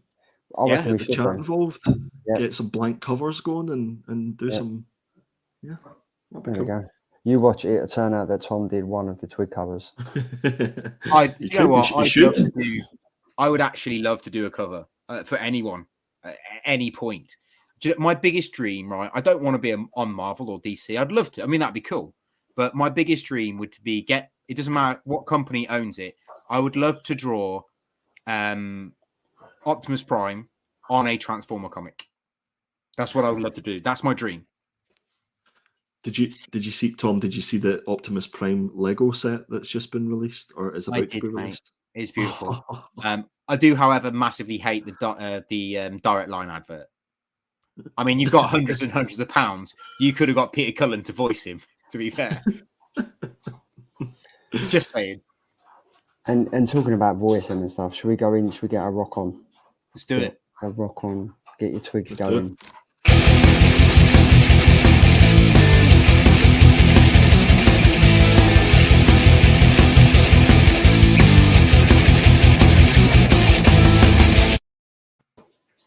Damn. I love the way it stops so quickly and abruptly. It's like, boom, you're there. It's like you've just had a stroke. Killer Indies. May 18th. Is this when I take over, Charles? Am I doing my thing? Oh, yeah. Okay. First up, I love this. I love this cover. This is My Brother Teddy, issue number 1. This is written by Jaromir Frakos. Yeah, Jaromir. And art is by Todor Haristov. And this is by Source Point Press. So I think this is going to be a bit of an under the radar book. The cover, I absolutely adore the cover first and foremost. That's what drew me to it. But with regards to the synopsis, it states, remember when you were a kid, lost in your imagination with your toys scattered across the floor? You're with your favourite toy. Maybe it was a cowboy, an action figure, a doll, or a teddy bear. It doesn't matter which one you had because we've all felt that unbreakable bond that a kid has with their favourite toy. But what if that bond was tested? What if the bond was so strong the toy took on a life of its own to leap into hell with the hope of returning you home? I'm in. Sold. Can we review this one? I think I might. I mean, between the cover, the potential artwork, the synopsis, this sounds like a proper good old-fashioned indie book that we should be reading. So yeah, definitely. Yeah, it sounds good, doesn't it? Yeah. So that's My Brother Teddy, issue number 1. Next up, we have the recount. How do you feel about this, Tom? No, what is wrong with you two? Like, seriously, we can't read books about small furry twigs. We have to read shit about scary clowns. Listen, Tom, this was the least scary clown cover that was out for this. There's some naughty covers out for this, I've got to say, and this is the least scary one, Tom. So this is from Scout Comics. This is written by Jonathan Hedrick and the art is by Gil Lopez. And this, sorry, Tom, go on. Nothing. I was just rambling to myself. You ramble away. You ramble away, and I'll continue. So this is from the hit series, The Recount, and it's back for another series. Set years before the shocking events of The Recount, preamble details the life of Phil Pontus, the tragic death of his mother, his military service, and subsequent decision to enter politics, his ascent to the office of vice president, and the terrible events that culminated in his assumption of leadership of a terrorist group known only as the Masses. So if anybody read the first arc of this, it is absolutely superb. Now, I think it might have been optioned as well. I would highly recommend you go and pick it up. I will definitely be picking this up, but I won't be picking it for the show because I know Tom hates clowns. Yeah. You can come back now, Tom. Next up, we have Alice Ever After, issue number 2. You know I was going to pick this. Yes. Written by Dan Panassian and art by Giorgio Spalletta by Boom Studios. I'm surprised you picked this, Andy, considering you didn't like the first issue. But that's the thing. Like, whenever I'm picking these, I don't necessarily pick things that I just like. I try to sort of cater for the masses, sort of thing. Cater for the masses. Yeah, no, I'm here for everybody. And so issue number 2 is Alice might have opened the door to Wonderland, but the asylum is its own realm of darkness and danger. Mistress Hilda resembles an all too familiar queen, and Dr. Madsen is eager to try an experimental treatment, probing into a past that Alice wants to escape and one her father will do anything to keep hidden. With an inmate with an intriguing smile prove to be much needed friend, or will Alice's fate be the same as the inmates in the common room, the ones with the vacant eyes? Sounds intriguing, doesn't it? I'm all for it. Like, I was sold on this. Like, I'm all for this. I said this from issue 1. Like, I'm all for this. So yes, I think that this might really pick up this issue. Have you your finger up, Tom? Did you watch this? Yeah, I was going to ask a question. Go on. I was at school. I was just like at school. I just didn't want to interrupt anyone. Go on, son. Sir. Do we think Dan Panasian has watched too many reruns of Sucker Punch? Because this, what you just read, is basically Sucker Punch. Really? I haven't seen the movie, but is it pretty much basically girl goes into asylum, gets drugged up, uses her kind of reality where she goes like Lulu in her head, turns everything around her into something that isn't real to escape from the asylum. And what sort of jumped out to me was the part where it says, will an inmate with an intriguing smile prove to be a much needed friend? And that felt like the Joker. Cheshire Cat. Potentially. I was thinking more of like that Joker-esque, and she's the Harley Quinn of this story. Yeah. So we'll see. Cheshire Cat, mate. 100%. Alice Ever After, issue number 2. Probably someone will pick this, I guess. Next up, one of our favourites, we've got Slumber, issue number 3. This is Tyler Burton-Smith on writing duties and Vanessa Cardinale on art. We've already reviewed issue number 1 and 2. It really did. It really did. Definitely check out the rewinds of those shows, guys. It's definitely worth a watch. So, issue number 3, Stetson and Jiang enter Finch's dream to stop a murderous nightmare from terrorizing Finch's mind. While navigating a trippy dream world populated with amphibious janitors, cave swans, and reality-altering streetlights, the team discovers they must face Finch's darkest secrets to reach their target. Sounds like more of the same to me, guys. I'm all in. I'm gonna put this out there. So the main character, I think the demon of her own dream, where her child got kidnapped or killed, is her inner self fighting with herself. So that's what I'm going to say. The person that the person that they're hunting is herself. I'm going to kind of go with that. Sir, can you just repeat what you said? Because there were so many selves in there. I don't know who you were talking about. Right. So we know that the demon catcher, the demon dream catcher, is after someone. She's lost her daughter. Her daughter's died or been kidnapped, and she's searching for someone. Yeah. I think that person is herself. I think in the alternative dream universe, she's kind of entering her own dreams, and the reason why she can never catch her is because she's chasing herself. You blew my mind, Charlie. I think I'm just going to pick mine up off the floor. She's always one step behind because she's chasing her tail. She's never going to catch it. And I think this is why I'm so involved in it. I think we're going to get to issue number 5 or 6, and we're going to find out that the demon that she's been hunting is herself, because something in the real world killed her daughter, and she's holding her dream world responsible for it, and she just won't own up to the responsibilities of what she's done, and she's chasing herself in the dream world. Stop talking. But yes, I'm so glad you said that. There we go. That's it. I have a headache. You forgot the bit where it was Twig's fault. Yes, it was Twig's fault. But yeah, that's it. I've been thinking about that for the past couple of weeks. Oh, we can tell. Who are you? Yeah, what just happened to you? What just happened to you? Is it Jackie my Chan? bit? I'm just gonna go. Right. Oh, I'm back. Oh, I'm in the middle. I like that. Oh, this one's sexy sandwich. Reign number 5, guys. The last one you'll be glad to hear. So Reign issue number 5. This is the last issue of the fantastic series by Joe Hill and David M. Boer, and artwork by Zoe Thorogood. So with Templeton and Mark at our side, Honeysuckle is a painful goodbye to Yolanda as they lay her to rest. Jackdaw Street is signed. The crystal rain has spread over the planet. The US has nuked the Eastern European country believed to be the origin of the rain.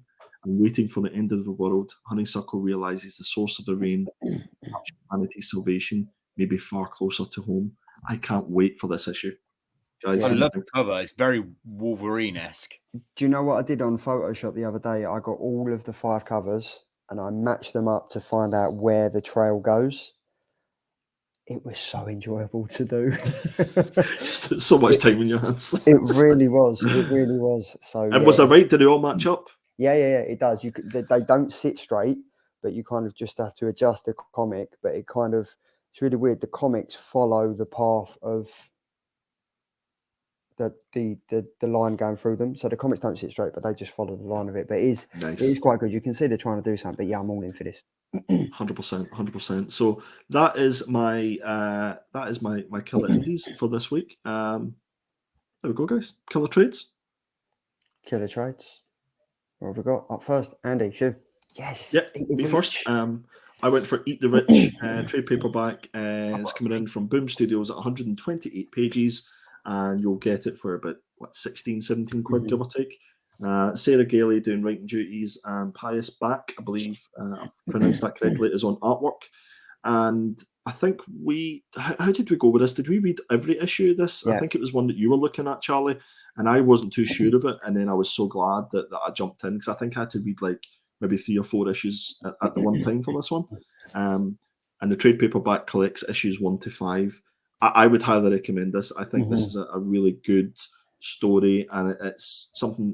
It was quite fresh when it first came out, fresh meat, if you will. Tom, what do you think? Is this something that you read? I can't remember if you. I did. I think this was this is the only trade I picked this week. Yeah, there we go.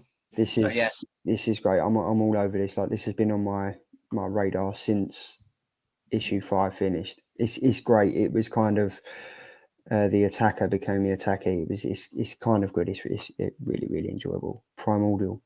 There we go. Andy, did you pick this? Did I pick this? I think I picked it. I think you picked this, buddy. Yeah, I just picked one. This was one that we kind of followed. Again, this is Jeff Lemire. I dropped off after issue number 3. I don't know, Andy, did you stay with it? I dropped off after issue number 1. Wow. I'll be honest, I did the same. Issue 1, I was gone. I love Jeff Lemire, but it is very samey. I think I don't know if he does it for the effect and stuff, but this is obviously Primordial. This is a hardcover, 160 pages of 22.99. Writer Jeff Lemire, art by Andrea Sorrentino, and that's the reason to pick this up, Charlie. I don't know if you agree, so jump in.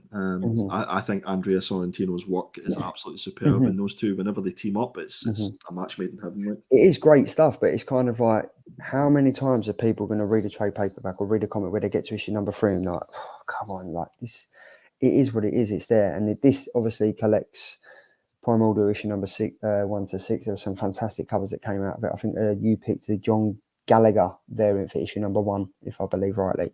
But again, I kind of read into it and I was like, and I think Chris Bell's just literally said the right thing. It just didn't go anywhere. I just felt like I was lost in space, ironically. Nice. Do you know what I mean? So yeah, it was a great premise, though, wasn't it? Like it was set up well, but it can't have been that. Like, let's be honest, right? You just said it's a good premise, yeah, very good, but it couldn't have been that good if we only read 1 issue and didn't move on. But that's maybe more to do with the execution of the story. You know what I mean? Like it could be a good idea, but it's how you execute it, and I don't think it was done that well. Absolutely. I can't even remember how it ends. And is this a Jeff Lemire loving? It's really ironic that this week Jeff Lemire has got loads of trade paperbacks coming out, and we've gone on a tangent about him. And again, this is another one. Maze book hardcover, 256 pages, $29.99. Jeff Lemire, art by Jeff Lemire. This was another one. Started off good, really enjoyable, and I think after Sean dropped that bomb in the chat, I was like, I'm not interested no more. I can't remember what was that bomb. What was the bomb, Andy?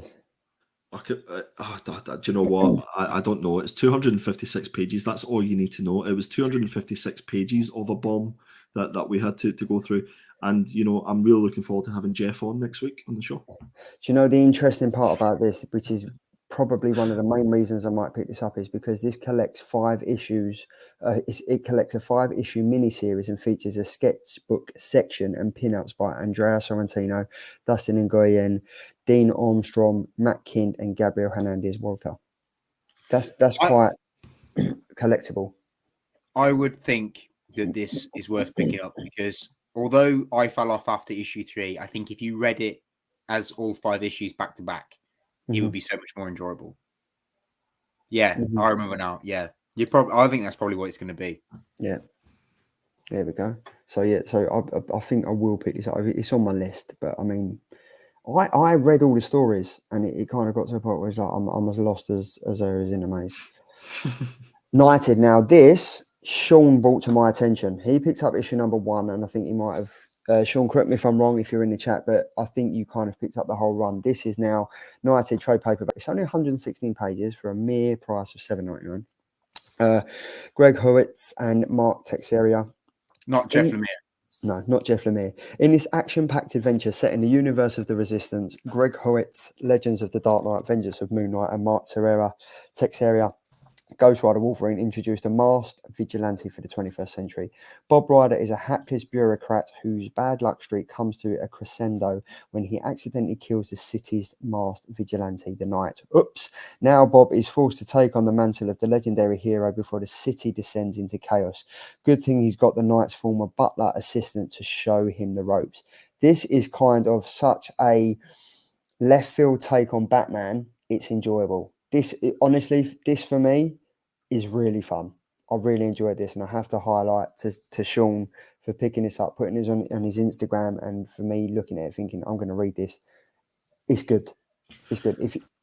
I'm going to check it out. I haven't read it, Yeah, and I like a lot of the stuff in that Resistance sort of universe, so I definitely think I'll check it out. AWA Upshot have done some absolutely fantastic comics that have gone under the radar. I mean, Erratic was great. Yeah. You've said £9.99. I actually said £7.99. So I'm technically right. Just saying. It doesn't say that on the slide. Just saying. But AWA $7.99 just not on the slide. It converts to $7.99. AWA is quick math, Charlie math. Here we go. AWA put all their volume 1 on Kindle Unlimited, which is great. So I'll give this a read. There we go. And, is it? Awesome. Yeah. Then we have. Oh, that's it. That's all we had. That's all we had. It was only four trades this week, and then at 1 hour and 54 minutes, we come to the end of the show, and it is. Shall we head over and let's have a look? Right. So we've got.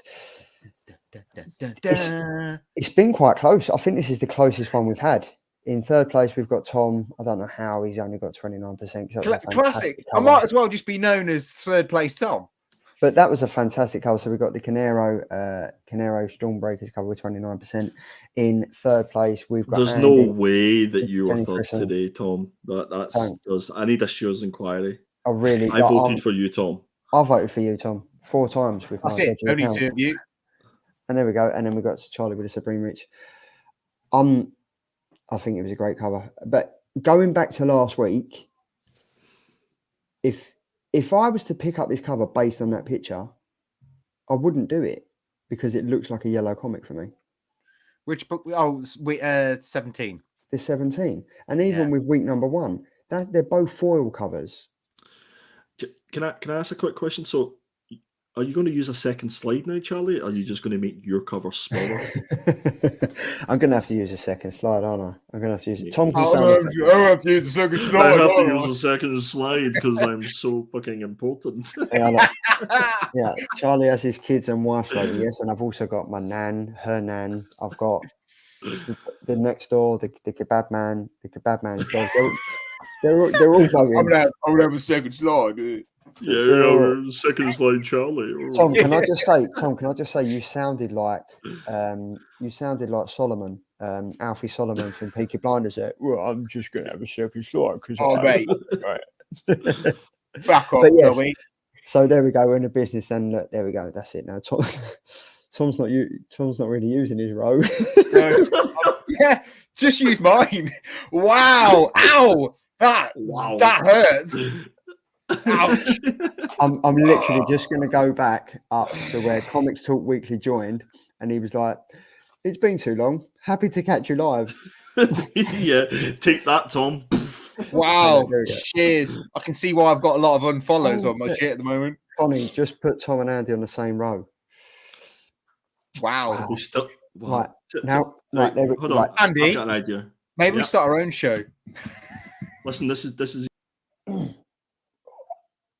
It's just me. Okay, so there we are. This is the end of the show. We're at the business. Oh, look, they're coming back now. Look, as soon as it starts getting interesting. There we go. It's the killer cover scoreboard. There we go. So I need next another week, slide. we I have, need another slide. I'm so important. there we go. It's the Killer Comic Show sneak peek for next week. And the next peek it's another slide for me. How about first? There we go. Look at this. Who picked this? Tom, was it you? Me. No. So I've gone for Grim. I like the idea of the premise. Andy completely sold it to me. And it's got some amazing covers by Jenny Frisson. So I thought it would be a good comic to pick up. Not my usual one to pick up, but I couldn't see anything else I would like to read that you guys wouldn't have picked. So I thought, bugger it, I'll pick something that I know you guys would like to read that I might not necessarily like, but why not? This looks, And Stephanie Phillips is an amazing writer. So we've got Grim. I'm looking forward to this, and in Boom Studios, we trust. Andy, you've gone for Barnstormers. I went for Barnstormers, guys. I went for a comicsology. Spoiler: it comes out the week after. Oh, seriously? I literally only found that out today as I was doing the slides. I put it up. It was definitely on League of Comic Geeks to come out. That's Yeah, really yeah. annoying. Sorry, mate. Okay, well, listen, my pick's going to be a surprise, guys. It's going to be Twig issue number 2. That's it. It's going to be a surprise. In fact, this is the challenge to the chat. The chat can choose what book we pick. So if you want to hashtag the Killer Comic Show on Instagram, on Twitter, and throw some choices up, and we'll pick one between the three of us, and that'll be the book that we read. How does that sound, guys? Is that okay? I've just threw that out there. So No, because what if they pick something that's got like 20 issues? yeah, it has to be like 1 or 2 issues. That's because we don't want to be reading 50 issues. But yeah, I was looking forward to reading this, and we kind of see a lot of this at Thought Bubble last year. So for it to actually finally be here is interesting. Scott Snyder writing, Tula Lottie doing all the artwork, not just the covers. I cannot wait. I'm all in. So whenever it does come out, I'll be reading it. It's a bit like that one that you mentioned a couple of weeks ago as one of your killer indies, and then I mentioned it last week on the Killers, which is the one that has that cover that looks like a raven. It's all about like yes. things. Triskelly or something. That doesn't come out for another 2 weeks now. They keep pushing it back all the time. It's really annoying. So we've got that, and then I have gone for, you can't go wrong, Trusty. I think you guys must have known I was going to pick this. This is Noctera issue number 10. Every single issue I'm picking, it's not going to change. Really looking forward to this. This is issue number 10. Nice. Boom. Studio. Another show that... No, go on, what you going to say? No, you said Boom. I said Studios. Oh, right, got it. That was... There we go, look at that. But that is another, like... I should do a slide. Yeah. Right. Okay, guys. Thanks, you guys. Thanks everybody for watching. We absolutely love doing this show. The chat's been absolutely fantastic. I think we had up to like 20 people. We had surprised we had 46 people voting or 42 people voting. So Stuart's inquiry, I think. Fix. Yeah. Fix. But you know what? There is no Killer Comic Show without this man. So let's drag him back. There we go. There we go. Look, so I did say you was wankers, but I love you both. Honestly, we couldn't have this show if it wasn't for you two and me and my extra slide. So just putting that out there. And next week I will be sliding into first position again because I'm going to add another slide, and it's great. Hopefully it'll be us three again. But yeah, and I say I can't do it without you two, but we can't really do it without the people in the chat. Massive thank you to everyone that comes here every week and spends their Thursday night with us. It means a hell of a lot to me. So I know it means a lot to these guys. So 100%. Actually, huge thanks, guys. I mean, you don't need to be here with us every Thursday night. But most of you here every single week, actually more than I do, So fair play to you guys. Like, massive respect. I actually really like you being here. So thank you. And you know what I would love to say is, before Andy says something, I just would love to say, if you guys would like to go to a comic convention and you kind of don't think, it's not really my scene, Thought Bubble, like the first year we all went there was last year. Thought Bubble's fantastic for intermediate readers, for beginners, for old hats like ourselves reading comics. It's fantastic. It's so intimate. You get to read the artists. Like, we feature so many artists and writers on the show week in, week out, and you kind of get to know them. But there's nothing better than seeing the likes of like Ram V or Danny sitting there, and you're getting a comic signed by them, and it's great. It is really, really great. So if you feel like you want to come to a comic convention, Thought Bubble is the way forward. Did you just call me an old hat? No, I'm just saying us in general, old hats. So I'm getting a telling off now. I feel vindictive. I'm going. It's because of that other slide, I'm telling you.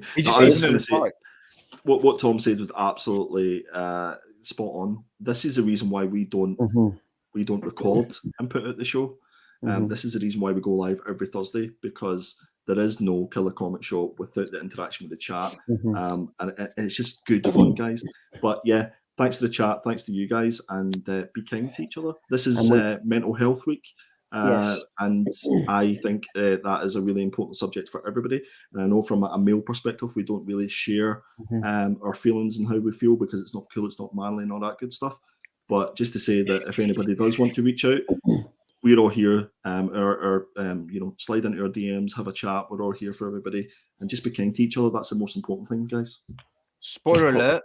After my wedding in June, I will be starting up my personal training stuff all over again, and I am planning on doing a podcast once a month with Evolve Fitness, where we will be discussing mental health issues and kind of talking to people about their mental health issues, how they can help deal with them, things they can do in the fitness industry to help them with, and people you can do outside of the fitness. So you don't actually have to do any fitness. It's just helping you manage your mental health issues. And it's mainly because Evolve is a really good gym in my area that work mainly with people that get referred to them who have got mental health issues. So they are specialists.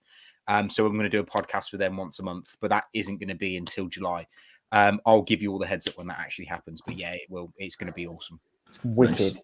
And that is after a mammoth 2 hours and 2 minutes. That's a great. This is what happens when the three of us haven't spoken all together for a while. But it's been fantastic, guys. In the chat, you've been amazing. Enjoy what you're reading. Enjoy your weekends. And as Tom always said so sexily, stay safe, stay sexy. See you later, everyone.